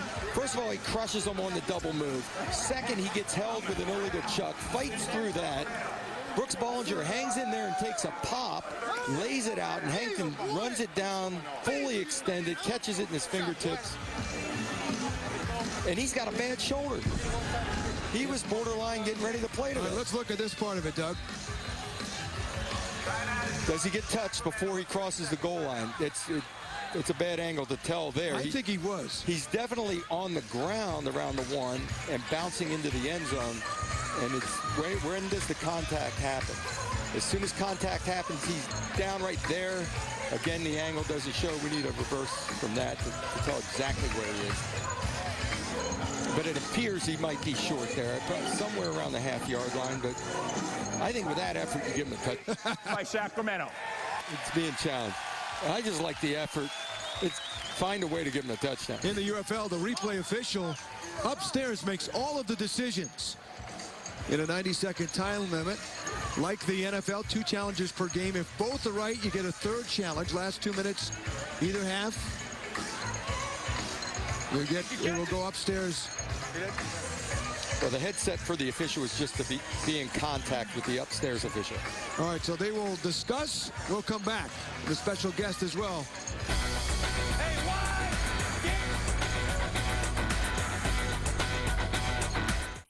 I can't call timeout. Back in Sacramento. I wanted to challenge it.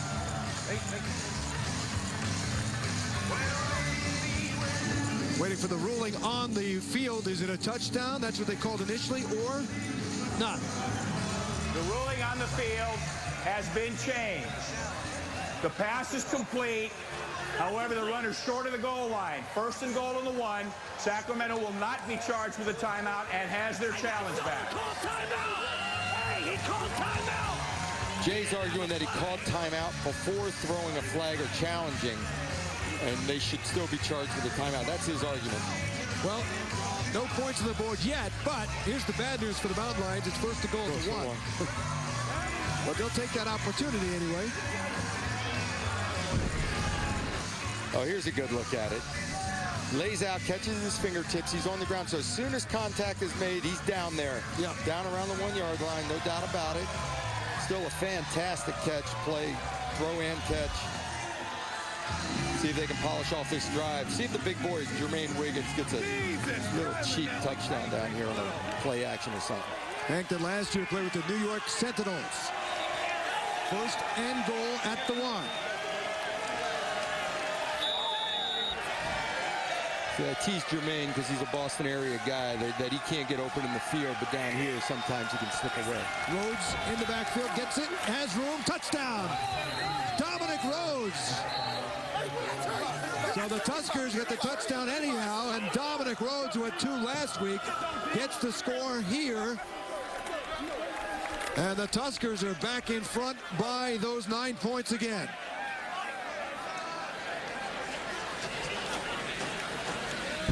They had a lot of room, Doug, on that left side of the line. Oh, they just blew off the left side of the line there, wide open. He walked in. And slowly but surely, they take a 2-score lead. And they're back up by 10 points here. The great play by Hankton set up the drive, but Dominic Rhodes is having a terrific night here. Well, this one was a little bit easier, just walking in, and that's the offensive line on that left side. Just pushing them back in the end zone, which they haven't been doing lately, so that's good news for their offensive line. Well, what a pleasure for us to be with Michael Hugh, the commissioner of the United Football League, here tonight and enjoying this great crowd, which seems to be the story, certainly this weekend in the UFL here in year number 2. Well, it is. You know, we're excited about it. Last night was a sellout. We're over 20,000 folks here. It obviously proves that we're in the right markets and that the message is catching on, so we're excited. Oh, a lot of excitement. Talk about Omaha a little bit, Michael. And last night, a sellout at Rosenblatt Stadium, and the fans were going crazy. They were buying all the merchandise, and you couldn't ask for a better finish. Well, you couldn't ask for a better finish. I mean, there's some exciting stories with Amon Green and Jeff Garcia throwing the touchdown pass in the closing seconds, and the Maurice Claret story coming back. And on the other side of the ball, Josh McGowan had a great game as well. So the quality of play is exceptional. They had a terrific time. We had a great entertainment. Nelly played at halftime. So the whole atmosphere was really outstanding. You're going to stay with us on the next series, okay? I am, sure. As the Tuskers have gone up again by 10 points.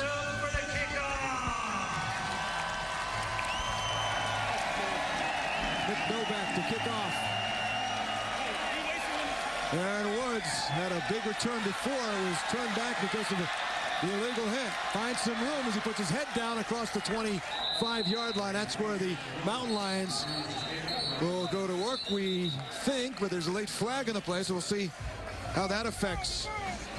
Boy, Woods is a little guy, but he is rock hard. He is all muscle. He's got to have less than 4%, 3.5% body fat. 5'6", $180. During the return, illegal block in the back. Another one. Number 22 of the receiving team. 10-yard penalty spot of the foul. First down. We got 1,000 people in the stands that can keep from blocking somebody in the back on a kickoff return. They may not get their guy, but I promise you, if I tell them not to do it, they won't do it. Well, they again backing up Dante Culpepper, and unfortunately for the Mountain Lions, just this field position makes it very difficult. Although, one thing we've seen, Michael, is the way that the Mountain Lions have not really regarded where they are. They've played an aggressive game offensively. Yeah, well, they have. You know, their strength has really been to the running game. Last year, Corey Ross led the league. Here's a big play. Big play indeed for Amy as he gets across the 50. Otis Amy, the local guy from Sacramento State, gets all the way into Tusker territory, just what the doctor ordered here for the hometown crowd. Gain of 36 in the play. Wow. Nice job on the design of the play, little play action. Amy motioned into a stack position so that the defensive backs backed off. Then the pass came out to him. He had a little bit of space, and he turns on the jets and makes a big play. But Schlegel was blitzing 51 in the play as well, so they're at the 47.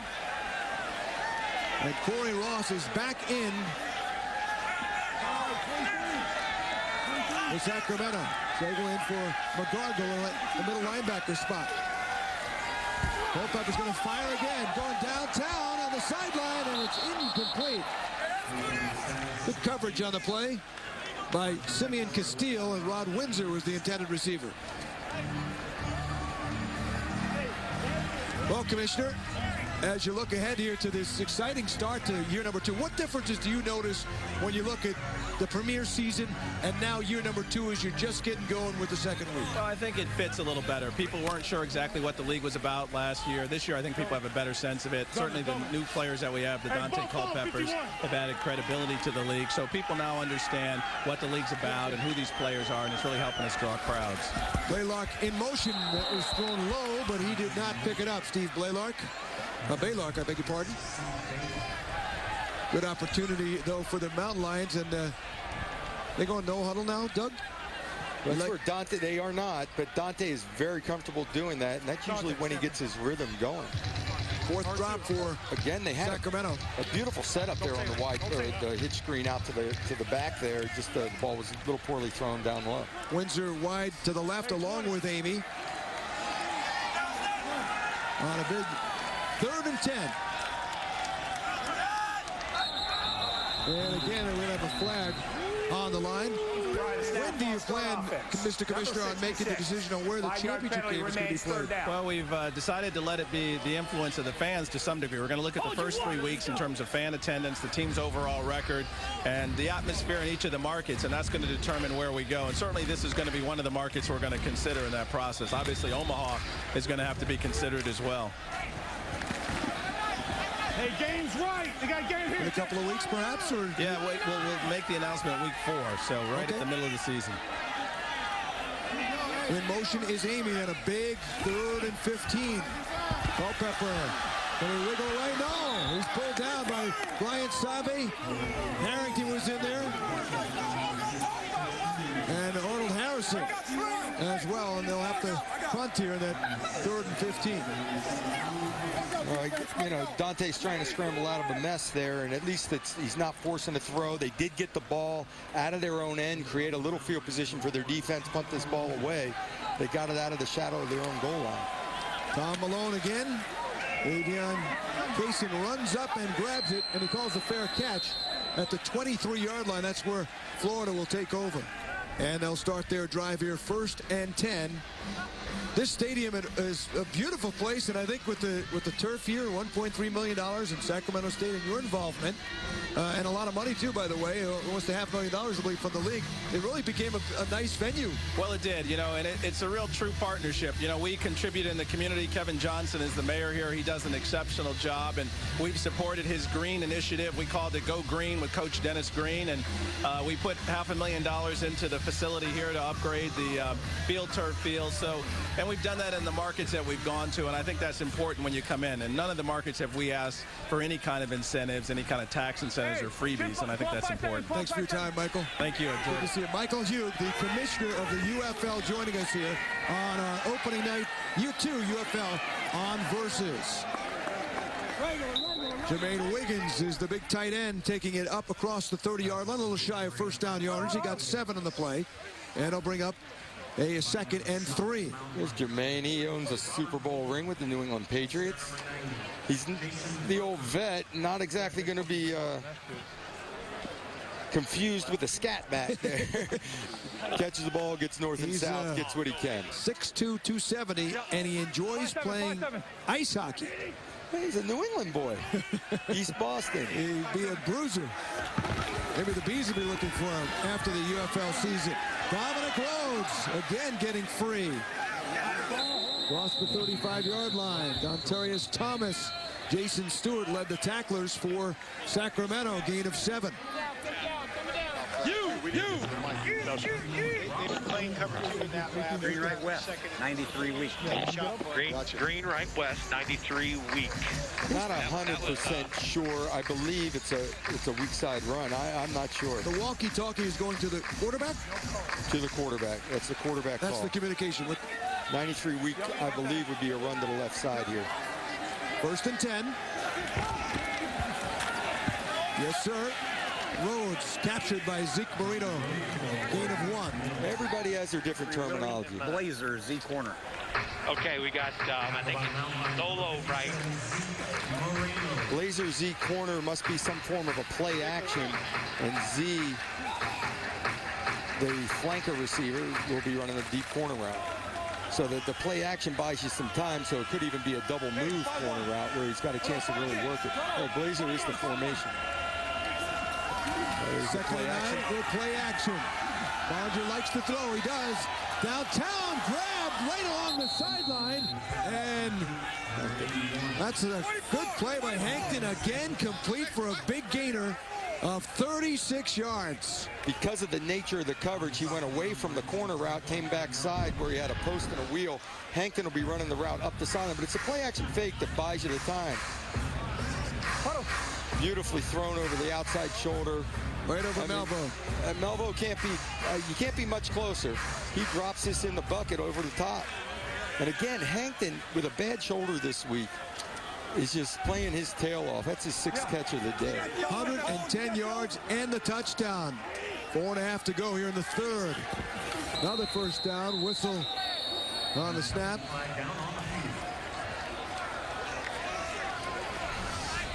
Bollinger and the Tuskers offense. Prior snap, false start offense. Number 75. 5-yard penalty, remains first down.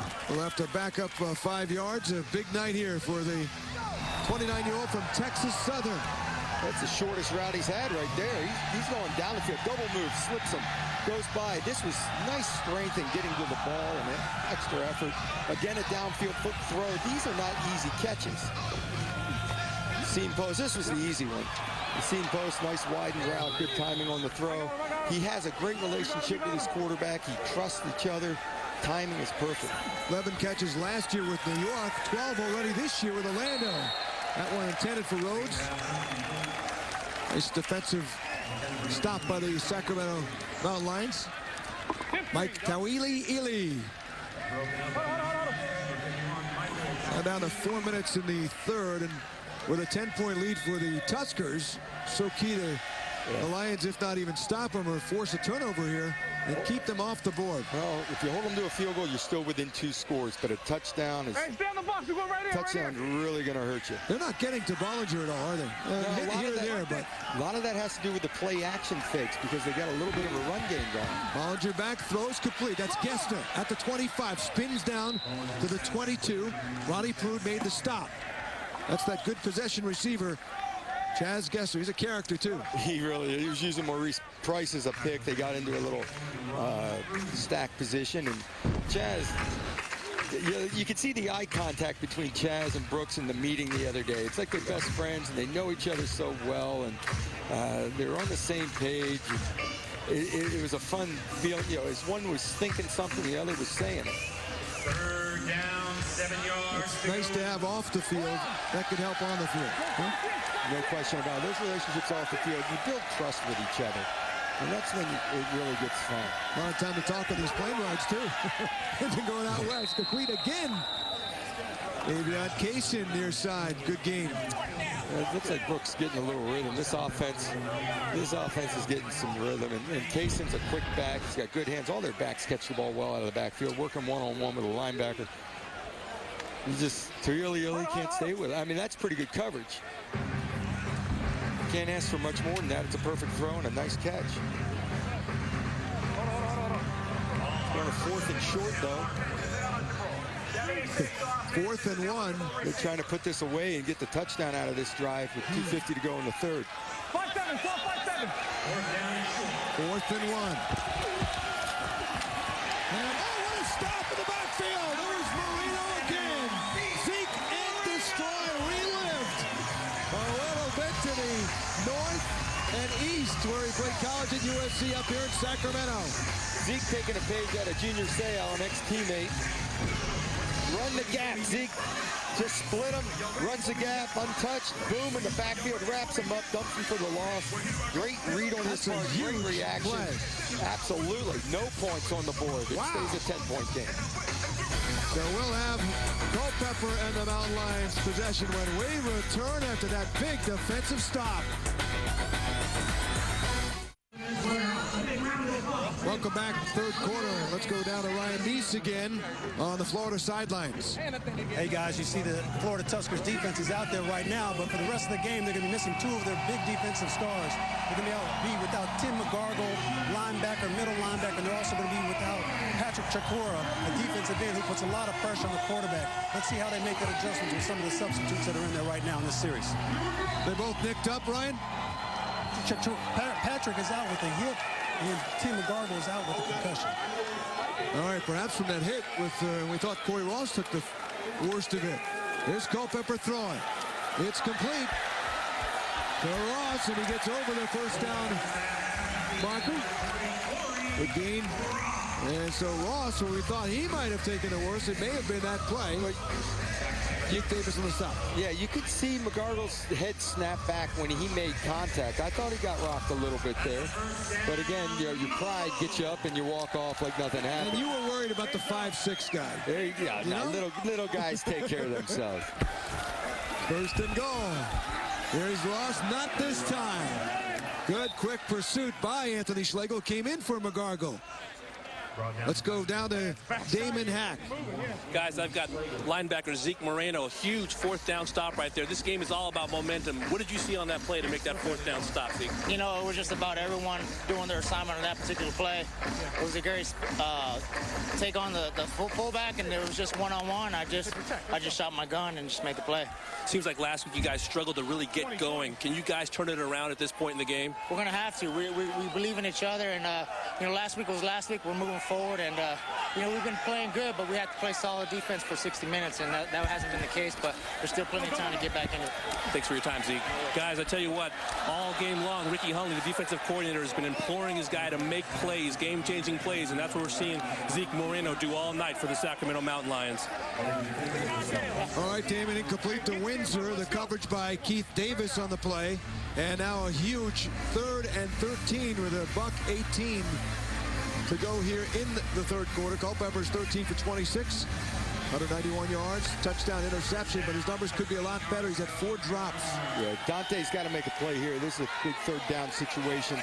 He's got to start coming up with some big plays again. Empty backfield for Culpepper on 3rd and 13. They're 3 for 10 on 3rd down. Find a window, hold on the ball as long as you can. He's going downtown, right side, and it's Biddle! He's got it! Dave Biddle again, the former Tusker, with a huge pickup on 3rd and long. 38 yards. That's on Fakir Brown, and he's not open. This is trust again. Put this ball up for grabs. Give your receiver an opportunity. Tate Biddle hangs in there to the last second. Tate Biddle, that's Zave coming in and putting the hit on him. Reacts to the ball first. A little bit underthrown, which is, I tell you what, with the receivers today, you don't want to overthrow the ball. You want to give your receiver a chance, and he made a play. I don't think Vanette saw the ball coming at all. No, you know, he didn't get his head around quick enough. I thought it was Biddle that saw the ball first, and when that happens, he has an opportunity to react to it and make a play on it. He was really close to being out of bounds the way he fell. Hopefully he got both feet down for Sacramento. Yep. Hopefully. And we may have a challenge coming up here. It's such a big play on 3rd and 13. Defensive backs so often have their head down when they're running and cannot find the ball in the air, and that's why you don't want to overthrow these balls. You want to give your receiver a chance. The head turns. That is Vanette. I originally thought it was. Ooh. You know what, though? One knee gets it done. If the knee touches the ground. A hip, too. What about the hip? Boom. Knee and hip appear to be inbounds. Then it's fine. That's the old 1 knee equals 2 feet. One knee equals 2 feet. The only hip, a forearm on the ground, a shoulder, all count as being inbound. What doesn't work? The only thing that doesn't work is a single hand or a single foot. Or the single foot. Well, we know that. I believe they're going to give him a catch on the fact that the knee touched the ground. Left knee looked like. The rolling on the field. The rolling on the field stands. Completed pass. Florida will be charged with a timeout and a challenge. Double whammy for Florida. Biddle. How about 4 this? catches. 140 yards. Wow. Led the league in receiving last year. Makes his return against his former team. And he's having a night. They need to find the end zone. Let's go, 25 seconds. He can polish it off and win one for this whole crowd. create this atmosphere here.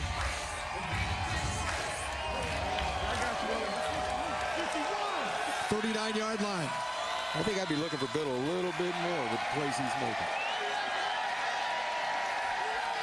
Culpepper, the inside handoff, and nothing happening there for Corey Ross. Loss of 3. Well, if you like this one, much more next week. And quickly, by the way, Thursday night, September the 30th, Doug and I and our crew, David, Ryan, will be in Orlando as Las Vegas takes on Florida Thursday at 6. HDNet.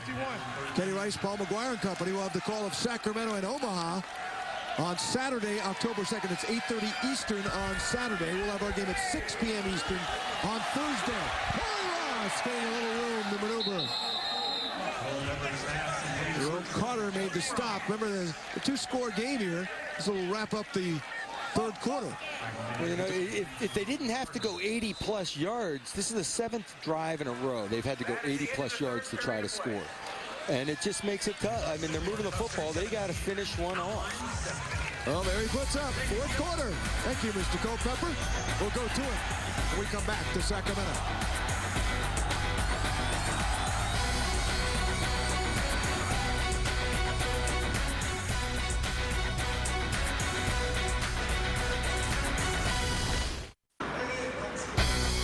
The United Football League on Versus is presented by Wilson.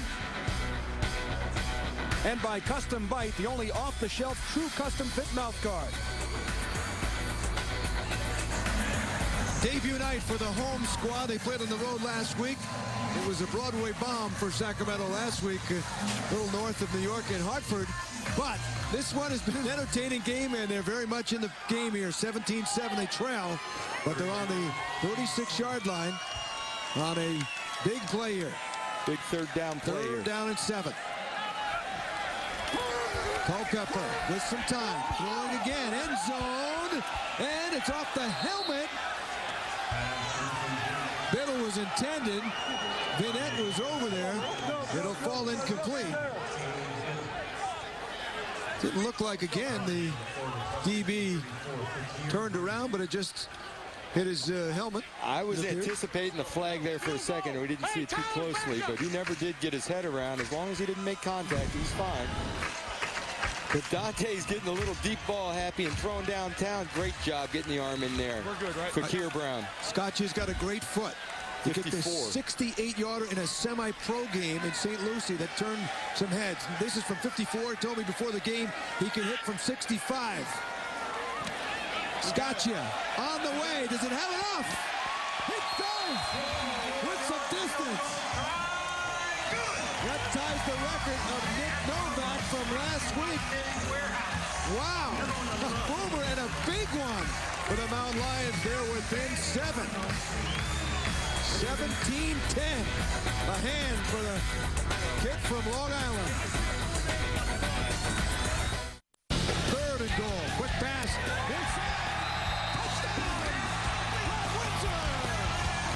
Bollinger looking over the middle and touchdown. That's Hankton.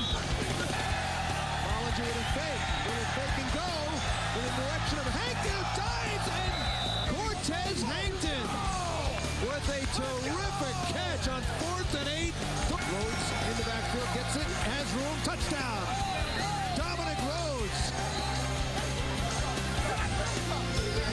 Scotcha following up those scoring plays with a big 54-yarder. Sacramento's right back in it.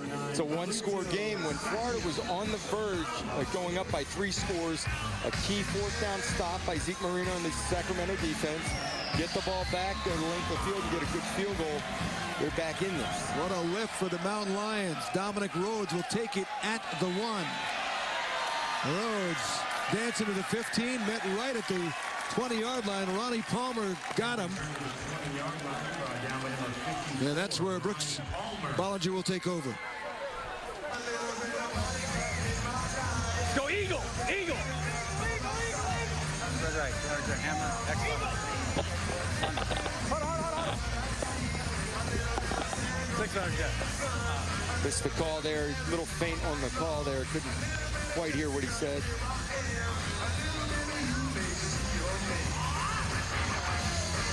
So much action on the sideline, huh? It really is organized mayhem. You know, third down's the one where you're subbing in and out. Guys are running on and off the field. The special teams are getting ready in case there's a punt. Coaches are trying to all communicate. It gets hectic. Avion Kaysen is in the backfield, but Bollinger's throwing, and it's complete to Maurice Price. Tiger. Gain of 7 on the play. UFL Fantasy Pick'em, powered by RotoHog, award-winning fantasy sports. Play now for a chance to win tickets to the UFL Championship game. Second and short. It's a big drive here for the Tuskers. They don't want to give the ball back quickly to Sacramento. Punch. Who are feeling they're right back in it now within just the one score. Absolutely. You got to continue with the defense has to continue this momentum to get the ball back in the offense's hand. Play action Bollinger. Throws, has a man. It's Gester. And that's a first down. Chaz Gester again. Ronnie Prude got him. Gessner working on Prude, has all day to run this comeback route against him. Pushes him. Brooks takes his time on the throw, delivers it right on the money on the run. Not a lot of separation, but just a spot to put the ball. And again, buddy to buddy. Gester's got good hands. He was a two-sport collegiate All-American at Brown, where he was a national lacrosse star. In fact, was drafted second overall by Baltimore. Nearly played pro lacrosse and may have been if the UFL didn't come along. Bollinger saying go again for Gester. This time trying to buy one from Robert Bourne. I don't think he's going to get the call. A lot of contact there going down the field, but little double move. They just threw a hitch route to the other side on first down, so they come back this way. Tries to stick him on a slant route and go by. If not, just put it up high and let me make a play, but the ball's overthrown. This is what I'm talking about. When you have a taller receiver, don't overthrow those deep balls. Go ahead and give him a chance. You might get an interference call, or you may go get it. I thought that Bourne had his hands on him a little bit, maybe got a little extra. A little back and forth. But that's all right. No harm, no foul. Second and 10. I'm a quarterback. What are you going to do? Bollinger this time does hand off to Kaysen, but again Marino. What a game for Zeke Marino. A loss of 2. Zeke's the veteran guy in the middle, boy, and he's just making plays. Watch his eyes. He's reading the fullback. He's reading his reads. Reacts quickly to the force. Steps up. Yeah, and he doesn't miss the tackle once he gets there. Yep. He wraps up and pulls him down. You know, these are good backs, and they're not getting out of his grasp. 171 tackles in his 5-year NFL career. 4 with the Chargers, 1 with the Eagles. Also a lot of time in the CFL, too, last few years. Bollinger going a little bump there. Initiated to look like Calvin Russell. Incomplete. Bourne defending, and he was, I think, clocked there by Calvin Russell. Scott Ware was breaking on the ball as well and pops his own man in Bourne, and Bourne is down. Bourne did a great job of playing the route and going for the ball. Maybe a little incidental contact as he went for it. He's outside technique eyeing the quarterback. Breaks hard on this throw. He's going to make a play, and then here comes Ware. Oh. Wow. You don't like to see that from the defensive guys colors. Will hit anything. They just love the Bourne jumps up. Don't jump up too fast. He's reborn, I think. Absolutely. Oh, man. I mean, his head snapped back. That was a little scary. Go rest for a minute, son. Get your head together. It wasn't even close. It's embarrassing. 4th and 12. Get Aaron Woods back. Good high punts from Ken Parrish. Woods will get a chance here at the 16. Can he break wide and get some room? Not too much. Stop at the 20. Terrence Melton. 47-yard punt. 4-yard return. That's where Sacramento, down by 7, will take over when we come back.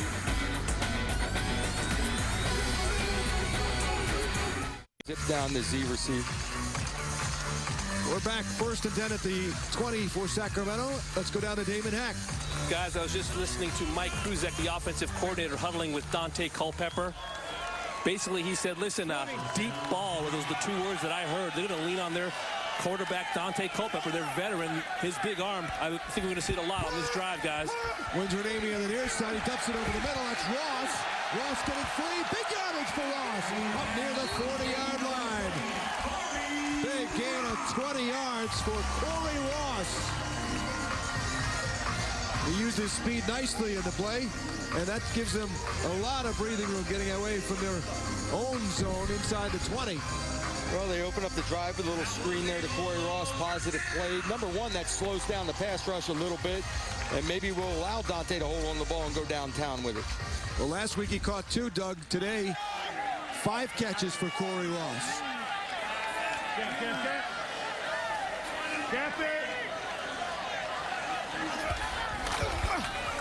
This time it's Corey on the handoff. Tripped up in the backfield. Head for 3s. Save got a piece of him. Yeah, I think Bibla his own man got a hold of him there. I think these guys got to look at their uniforms and see who to hit. Bibla got turned around. Corey was trying to bust it up through there and ran right into him. Bounced backwards. Well, each and every guy in that offensive line is well over 300 pounds, except for Llewellyn, who's exactly at 300 there, the left tackle. 2nd and 8. A little fake pass off to Amy. That's across the 45, close to the first down. Gain of 7. It's going to be 3rd and short. They're doing a much better job of staying them down in distance over those little hitch screens and a couple of runs. Obviously, the screenplay busted, but busted big. But if they can stay in down and distance and stay out of these 3rd and longs, they can move the football. The problem is they started at their own 20-yard line again. They got to take the thing 80 yards, and you have to be consistent to finish it off. Let's go. Pound it up there. Looks like an injured. Joe Claremont is down. A little slow to get up. Claremont was the guy filling in for Chikora who got hurt. They're down to their 3rd. Corey Ross getting involved physically with a big hit on Brian Save, who only has, what, about 90 pounds on Corey. That's nothing. You saw Corey take the hit by the linebacker and put the linebacker out. McGarner goes out of the game. Corey says, "Come on, bring it on." Yep. What about when Corey first met Denzel Washington? How about that? You met him similar like that, right? Right. He ran out of bounds after a good run or something, and Denzel looks at him and says, "That's how we do it, Ross. That's how we do it." And Corey's like, "Denzel!" Yeah, hey, nice to meet you. 3rd and 1. There's Corey getting right around to the 49, 50-yard line. I think he got it. See where they mark it. Yes, sir. First down. With the low center of gravity helped out there, getting down low and squeezing through to pick up the first. Not a lot there on that run play. Did it on his own. Not a lot, but enough. Just enough. First down at near midfield now. They're driving to tie the ball game. Eddie Newton has come out, number 15 wide to the left, along with Windsor.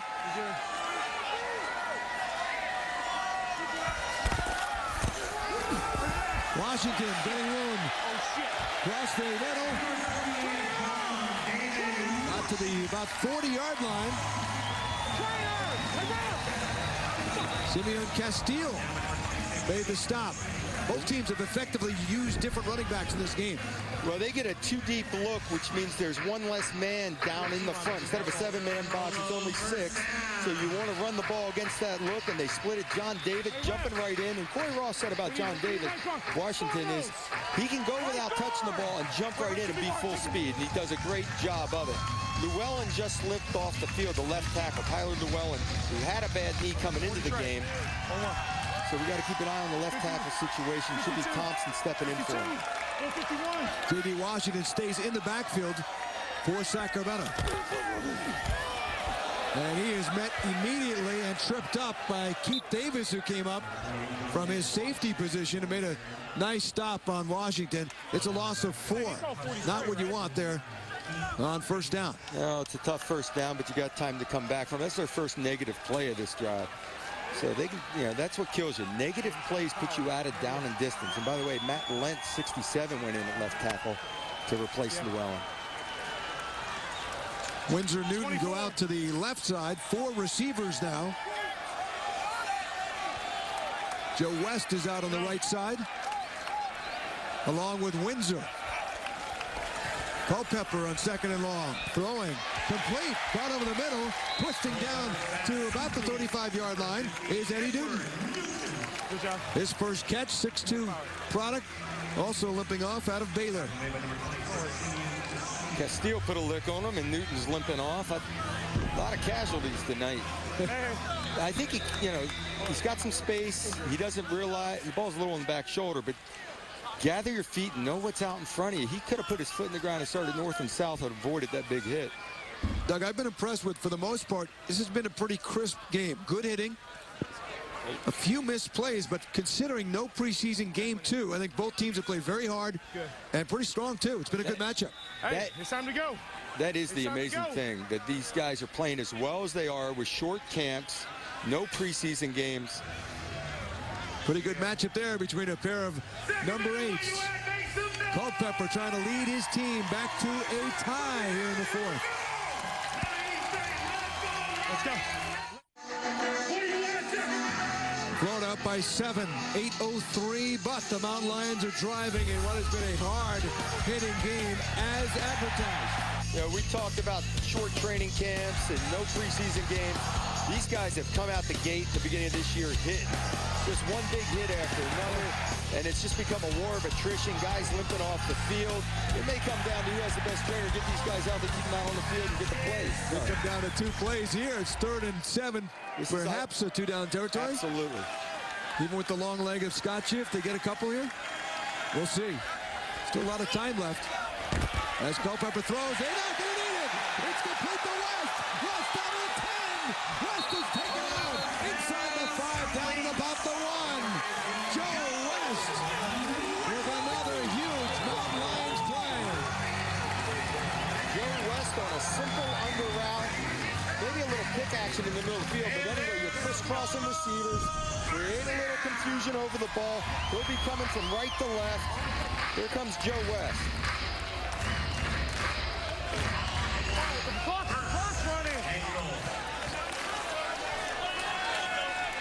And then it's pure speed. Dante delivered a nice ball to give it to him and run. Sounded like somebody was saying the clock was running on the sideline. 7:46 here. Ross is in the backfield.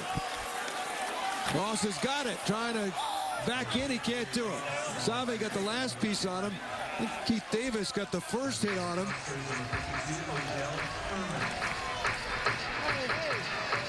And it'll be 2nd and goal. Things get tight down on the goal line. Just a mess of people on the inside. Actually, I thought Corey was going to bounce it for a second, but you don't want a negative play down here. So if in doubt, lay it up in there north and south, live another down, and stick this thing in the end zone.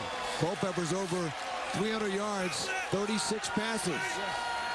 Ross in the backfield. He's got Klutz in front of him. Culpepper's not going to pass. He's going to pass. That's a touchdown. It is! Touchdown of Daniel Strong!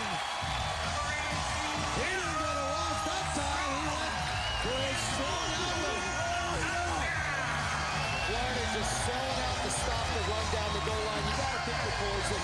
The only way to stop them is to sell out for them. They go hard play action. Strong slips out the back door. Dante's got himself another touchdown pass. And 2nd down is the down to do this. First or second. Once you get to 3rd, you're expecting a great call on 2nd down. Scott here for the tying point. He's got it. 10 plays, 80 yards, 5 minutes, 26 seconds, and 10 unanswered for the home-standing Mountain Lions in their Sacramento home debut.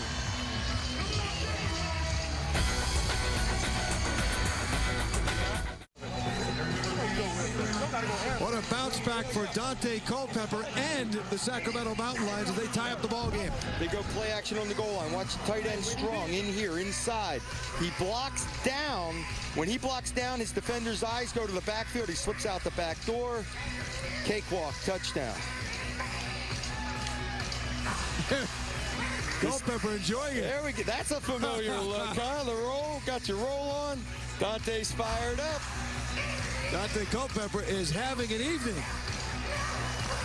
over 300 yards, couple of touchdowns.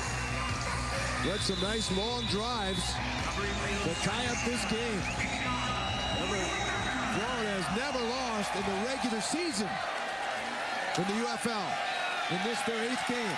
Dominic Rhodes crossed the 20. They are, however, 0-1, and unfortunately for them, an unforgettable overtime that they may not forget about until they move on this year, perhaps get back to the championship game where they lost last year in OT to Las Vegas. Boy, that's the wrong one to lose. You know, they had such a great year last year, and they went and they beat Vegas again to open up the season this year, and they said the Vegas guys don't even acknowledge the fact that they got beat twice. They know they won the championship, and they were acting, and they deservedly so are the league champions. That's the sting of being great in the regular season, but coming up just a little short in overtime in the championship last year. Bollinger not wasting any time. Going to go aerial. Taken down was Russell, and no flag. Sendejo. They're looking for the call. He did not get it on Sendejo. Mays was there as well. Let's go down to David. Guys, I'm here with receiver Joe West. Huge third down conversion there. Joe, what did you see on that crossing pattern from Dante? I saw man coverage. A lot of grass in front of me. I knew if I got it, I had to catch it and turn it up. And that's what I did. Talk about your quarterback. A little bit of a struggle last week. This week, he's finding the receivers and making all the big plays. It takes time on the offensive side. You just got to build trust and just keep on working at it. A lot of repetitions. We got after it this week, and it's starting to show. Thanks, Joe. It's definitely starting to show. These guys are riding the arm of their quarterback, Dante Culpepper. All right, thank you, David. A little handoff for a few yards there. And also a little scuffle in the backfield. Leonard made the stop. I noticed Mays was in there, and in place of, I believe, Robert Bourne, at least on the last on this series here. You know what happened on the play was the play action was so good. Sendejo came up. Russell, a speed guy, was beating. He couldn't just. Mays was getting beat on the play, but Russell's so fast, Brooks couldn't put the ball out there far enough. Then Mays closed and made a play. 39, Florida just 2 for 10 on third downs here. Third and a long 9. Malvo, the nickelback, is back in. Over the middle, wide open is Kester, complete first down and more. Kester across the 40-yard line of Sacramento. Finally taken down by Terrell Mays. Big play for the Tuskers. You talk about trust, and Joe West just said trust. Chaz Gessler goes down the left side, and he puts the brakes on. This is an upfield curl route. This is pushing it 20 yards deep. The ball's already in the air. He turns around, and boom, it's on his chest. That's knowing your receiver, trusting he's going to go to the right depth, and the quarterback putting the ball up early. Great route, great catch, good timing, big play. Sacramento staying with 5 defensive backs here. First and 10. Little play action is a good one. Another wide open receiver. Again, it's Russell who bounces free from him. Fumbles the ball. Who's got it? Chable may have picked it up for Sacramento. And the Mountain Lions have the ball. Huge fumble by the youngster who made the team from the tryout camp. You know, Jay Gruden's talking about all the athleticism of these young guys, but they got a long way to go. They hold beautiful route, nice throw, similar route to what we just saw. Ball gets punched out. Sendejo coming from the backside. He's the hitter. He punches the ball out. Russell was letting the ball swing a little low in his right arm. He thinks he's in the open field. Once he regains his balance, now he drops it down just away from his body. Sendejo comes in. Ball's loose and on the ground. Chable comes up with it. AJ hustling back.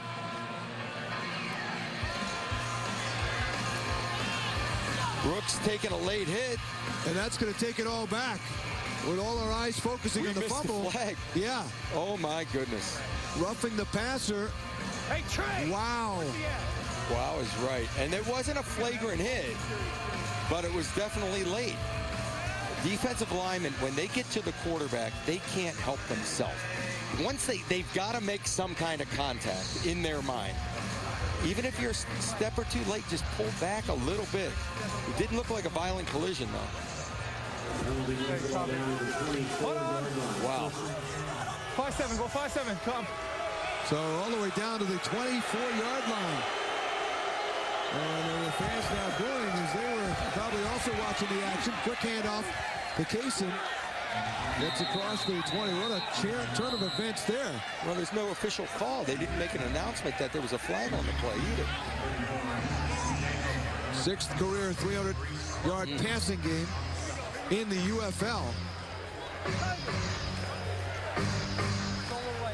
And that's just in the regular season action. Swinging the ball, right?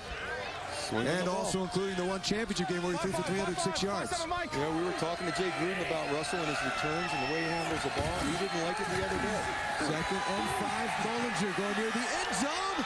Toward the end zone. Bound on the one is Posiak, his tight end. Another big answer for the Tuskers. Maurice Crum on the coverage. Posiak, athletic tight end. Thinks right at the end, he thinks, maybe I'll reach for the pylon with this. Protect the football, son. We're past 99 yards of the field. We're down near the one. Let's protect the ball. Go talk to Russell about protecting the ball. We got 12 seconds. A tough one to swallow here for Sacramento.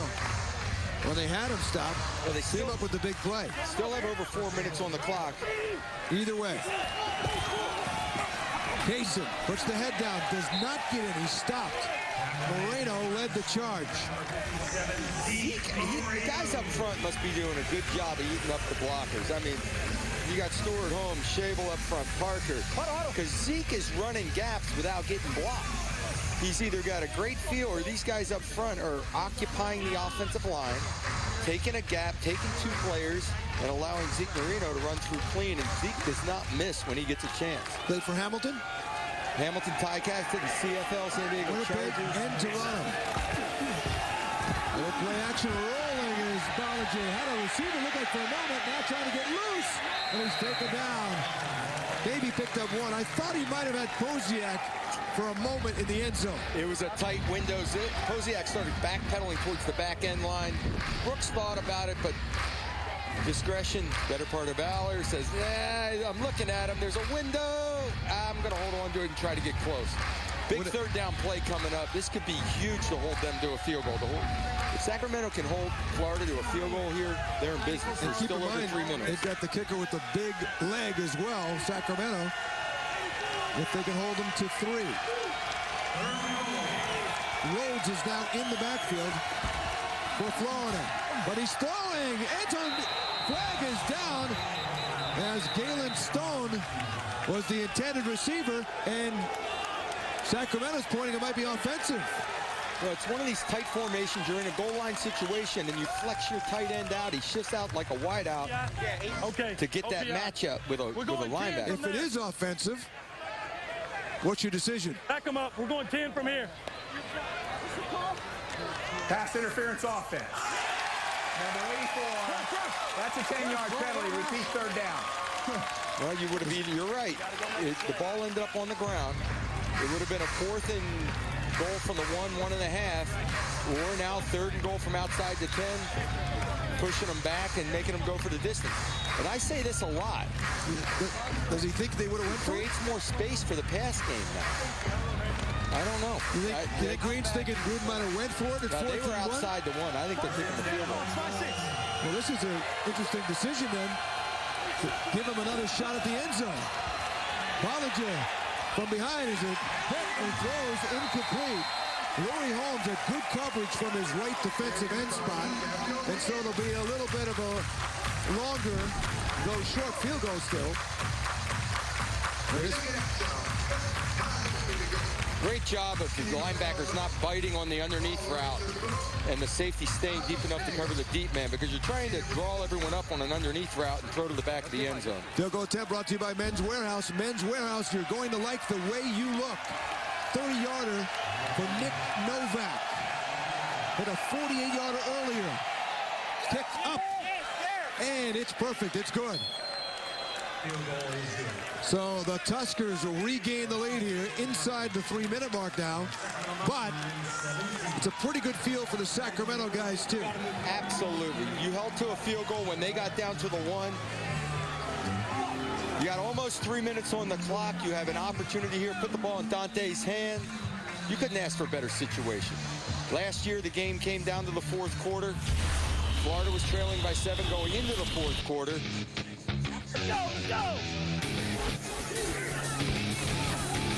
Jason Stewart had a couple of big plays here. That was the one you were talking about earlier today. The big man rumbling, mumbling, and stumbling. 42-yard interception. The Tuskers also used a couple of successful onside kick recoveries to get them back in the game. Had 2 of them, in fact, in the fourth quarter. And then it took that fourth quarter rally as the late interception set up a Michael Pittman touchdown, and the Tuskers won 34-27. Good hit on Foster there. It's a good receiver, Jason, but he's injured and not playing here in this game. Here's Woods, got a little room, dancing to the 30. Pretty good field position for Dante Culpepper. And plenty of time, and also knowing they only need a field goal to tie this one. A 40-yard drive now gives you a 47-yard field goal. You've got plenty of time on the clock. Still be patient, although they've done well when going up the field, especially the Tate Biddle. Dante's got a little groove going. You've got to feel good about it. After last night, Jeff Garcia leading Omaha to a last-second victory in his first home game, Dante's got the same opportunity tonight. Hey, you're staying in. You're staying in? He's got twin receivers on either side of the line. With Ross in the backfield. Culpepper complete to Ross, hit quickly, and hit for a loss of about 4. He's now 20 for 36. McKinley Boykin on the coverage. Great read by Boykin. Again, that's that first down, losing some yardage on a play where you want to just chip away and gain 5 or so. You know, you're calling a screen pass thinking, get this thing started, get a good little gain on first down, and all of a sudden you're 2nd and 15. Boykin, an excellent read on it, stayed with Ross as he leaked out of the backfield. Biddle is wide to the left. He's at a big game. Windsor is wide to the right. Culpepper's going to have to move out of the pocket. Is he going to run? No, he throws on the move over Windsor's head, incomplete. Let's go back down to Ryan Neese. Hey, guys. Coach Bresnahan was down here, the defensive coordinator, circled the wagons, got the defense on the bench, really specifically talked to them about playing sound in their coverage, making sure they don't give up big plays, keeping everything in front of them, being sound when they tackle guys so guys don't get extra yards after they run. Let's make sure these guys, let's take a look at these guys on defense and watch them if they're making sure they're keeping everything in front of them. Well, very important here. This will be the last play before the 2-minute warning, which would go inside the 2-minute mark. It's a big one, 3rd and 14. They've come up with some big third down plays, though, in the game. They're 6 for 14 on 3rd down. Culpepper has some time. Has Ross. Can he get all the way to the 40s? Leaks through, but he's a little short. He's short. What an effort to get to near the 40-yard line, to get to a situation on 4th and short now that they may be able to go for it. They'll have that decision when we come back. 1:55 to go in regulation. Tuskers by 3.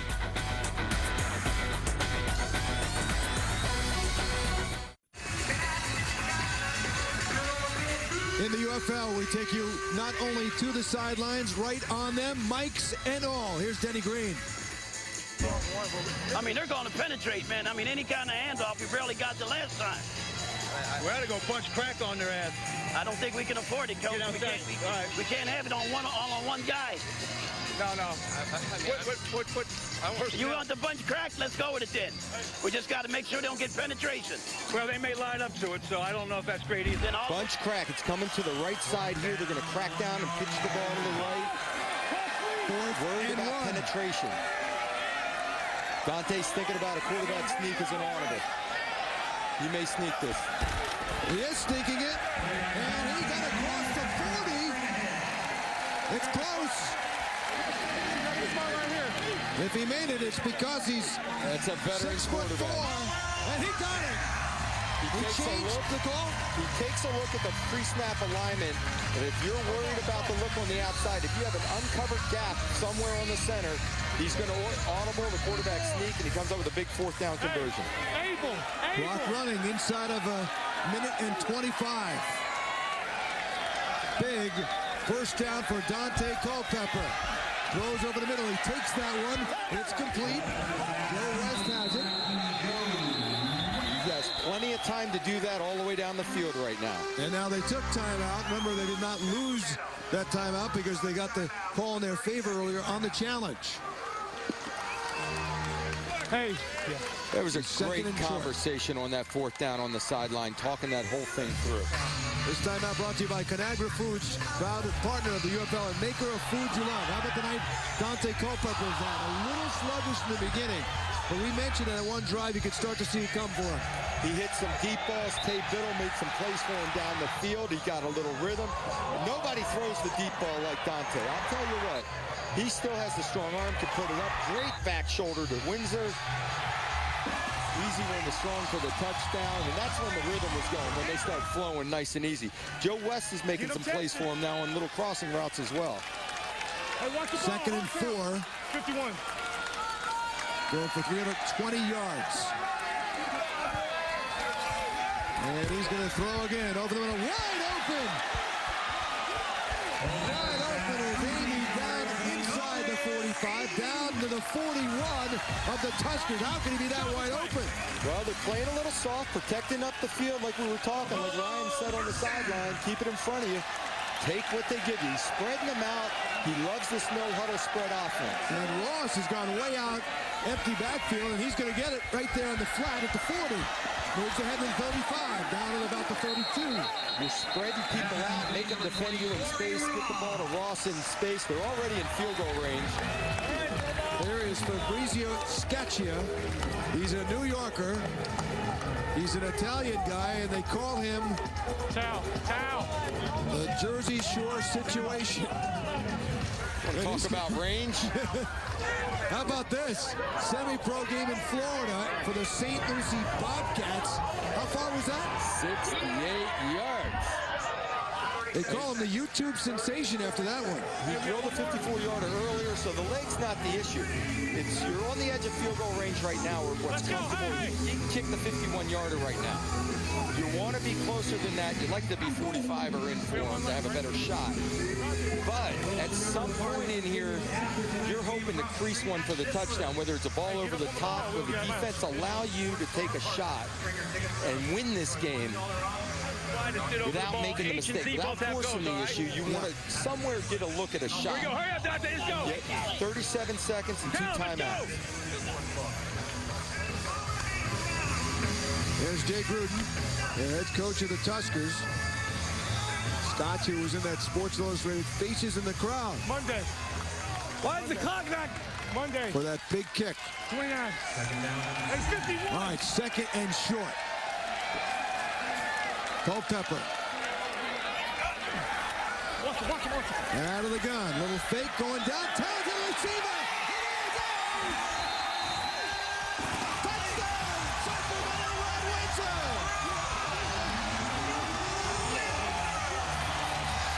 Dante Culpepper collected on that throw.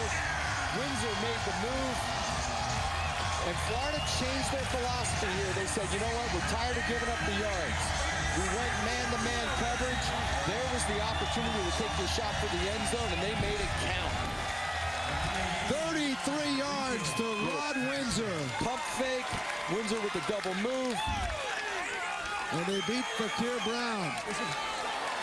So forget that long field goal here. That was the other option you threw out. You want to go for 6, and that's exactly what they did. You want to look for an opportunity to go after. You'd like to win it, but you don't want to risk anything. It was a perfect coverage for that, and tight man-to-man.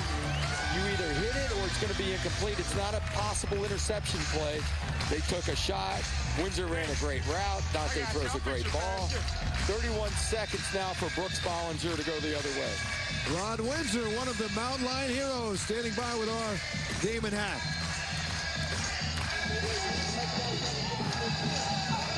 He's getting congratulations from his teammates right now. Rod Windsor, were you the first option on that touchdown pass from Dante? Well, not really. They was coming to me if it was a man up, and it was a man up. He just made a call, made a throw.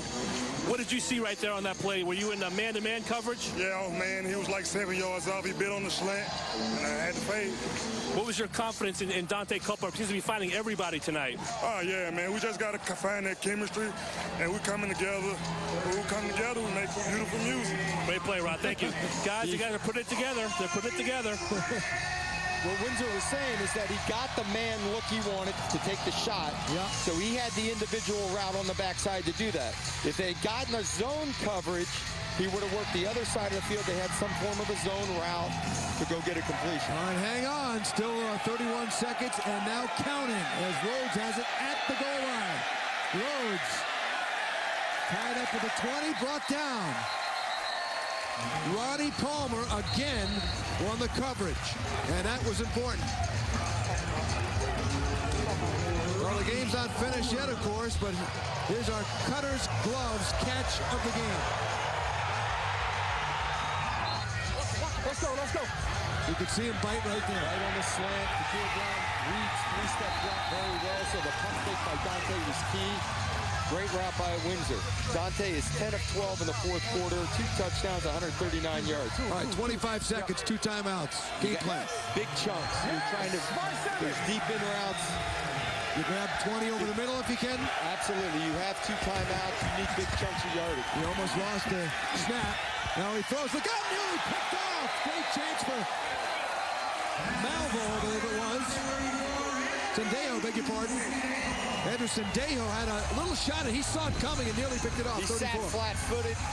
This is that bench route, about an 18 to 20-yard route on the sideline. Sendejo was sitting there flat-footed, breaking it because he was playing extra deep.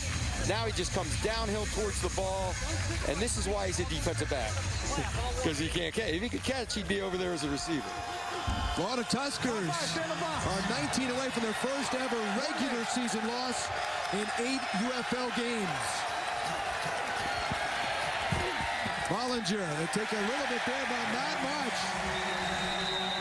That's a 3-yard gain. They call timeout. That's a kind of a costly little 3-yard pickup. Yeah, I'm hoping that they were thinking of doing something with the ball after the catch there. I don't know, they were lateraling somewhere or trying to, but you don't want a little simple 5-yard, 4-yard completion. They need a touchdown. They cannot even settle for 3. You're in a position now where 14 seconds left. You need a touchdown. So all you can do is you probably have 2 shots to get this ball across midfield, and then on the last play, throw it to the end zone. This time out brought to you by Conagra Foods, proud partner of the UFL and maker of foods you love. What a football game here. And really the test was on Sacramento tonight to answer Dennis Green and the 8 or 9 moves he made, roster moves, after a poor performance in their opener last week, to respond against a very good, if not the best team in the UFL, the Florida Tuskers. And Culpepper also had his own questions to answer here this week. They did not look sharp last week. And to a man, when he released those players, it got their attention. They all said the intensity in practice really went through the roof this week. They have to get this ball near midfield. 15 seconds and ticking. Bollinger in some trouble as Holmes forcing him, throws near sideline. And let's see, was he in bounds? They're looking at it. I didn't think he was in bounds. No. Incomplete. They're down to 9 seconds. He spin out. Jaws is ready to attack. They do have a timeout here, Doug. So you try to get to what, about the 50-yard line? Anything you can find, deep in route type ball, get it down the middle of the field, anywhere you can to get near that 50-yard line so you can throw a Hail Mary on the last play, and that's their only hope because they do have a timeout. Chaz Gessler is the tallest guy out there, too. Bollinger moving, looking in the direction of Gessler, throws one downfield, and it is grabbed there. Sendejo's in a big game, and that'll do it as he picks it off for Sacramento. The Sacramento Mountain Lions have pulled off a stunning upset, and this crowd is enjoying pro football's return here to Northern California in the capital city. Wow. First ever handshake in a losing effort for the head coach of a Florida Tusker team.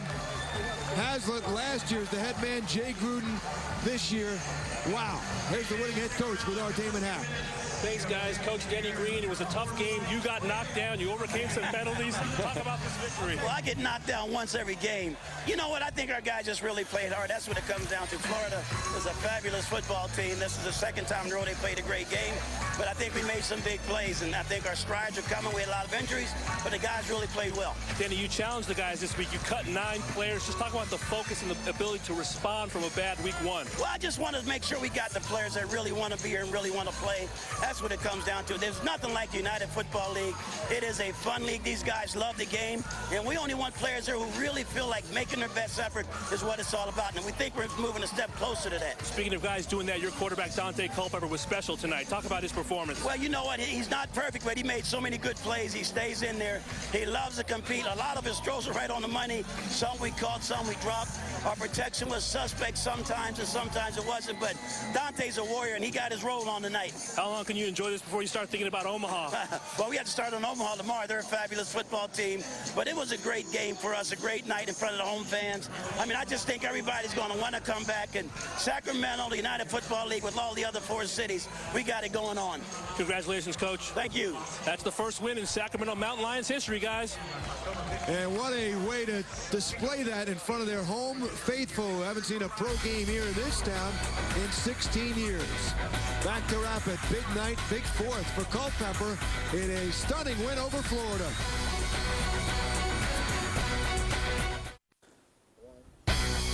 The United Football League on Versus is presented by Men's Warehouse, the official men's retail clothing store of the United Football League. Men's Warehouse. By AOL Fan House. For more information on the United Football League, go to fanhouse.com. And by Progressive Insurance, making it easy to shop for car insurance. Well, a week after laying an egg in Hartford in their UFL debut, Sacramento saves this terrific performance for the home crowd here behind their veteran quarterback, and the fans are enjoying the autographs. We'll talk with Dante in a bit. What a night here to showcase the UFL. Think about the weekend here in Omaha last night, sellout. Nighthawks win on a last-second effort. And here tonight, 17 points in the fourth quarter led by Culpepper's team. What a fourth quarter for Dante Culpepper, 11-13, 139 and 2 touchdowns. Defense came up with a big goal line stand to hold to a field goal to make that touchdown stand up as a win. What an emotional victory, a great crowd, a great home opener, and the big win. Let's go down with Damon M., the star of the game. Guys, I've got the hero of the victory, Dante Culpepper. What a difference a week makes, huh, Dante? Oh, yeah, big difference. You know, Saturday couldn't get here for us. We wanted to get back. We wish we could have played the next day after last week. But, you know what? We just kept playing. We kept fighting. And that's what it's all about. Coming back, big win against a really good football team. I'm proud of us. How are you able to connect with so many different weapons tonight? You seem to have it going on all cylinders. Well, the thing is, I'm confident in the guys we have. Tate Biddle, Joe West, Otis Amy, you know, my tight ends, my running backs. I'm proud of everybody on offense. And defense made some big plays for us to get the ball back and put it in the end zone. So that's what a great team is about. Great job, Dante. Congratulations. Get ready for Omaha. Thank you very much. We're going to be ready for him. All right, back to you guys. All right, he was 11 for 13 for 139 yards in the fourth quarter alone with 2 touchdowns. Well, you could just see his confidence build as he made some plays and guys made plays for him. I think the key to it was Tate Biddle making a few plays for him when things weren't going great. Then that last drive, a lot of zone coverage. He was taking what they give him, and which meant when they got in man-to-man, he took his shot and hit it. Can anybody beat anybody? Absolutely. Parity in the UFL. That's fun. Sacramento 24, Florida 20. Our next UFL on Versus game is Thursday, September 30th, 6 p.m. Eastern, 3 Pacific. Rematch. Last year's championship game will be in Florida as the Las Vegas Locos play the Florida Tuskers. The Doug Flutie, Ryan East, Damon Hack, our entire crew. Craig Minervini saying so long from Sacramento, where the Sacramento Mountain Lions have a terrific home debut in the UFL, winning by 4. You've been watching the UFL on Versus.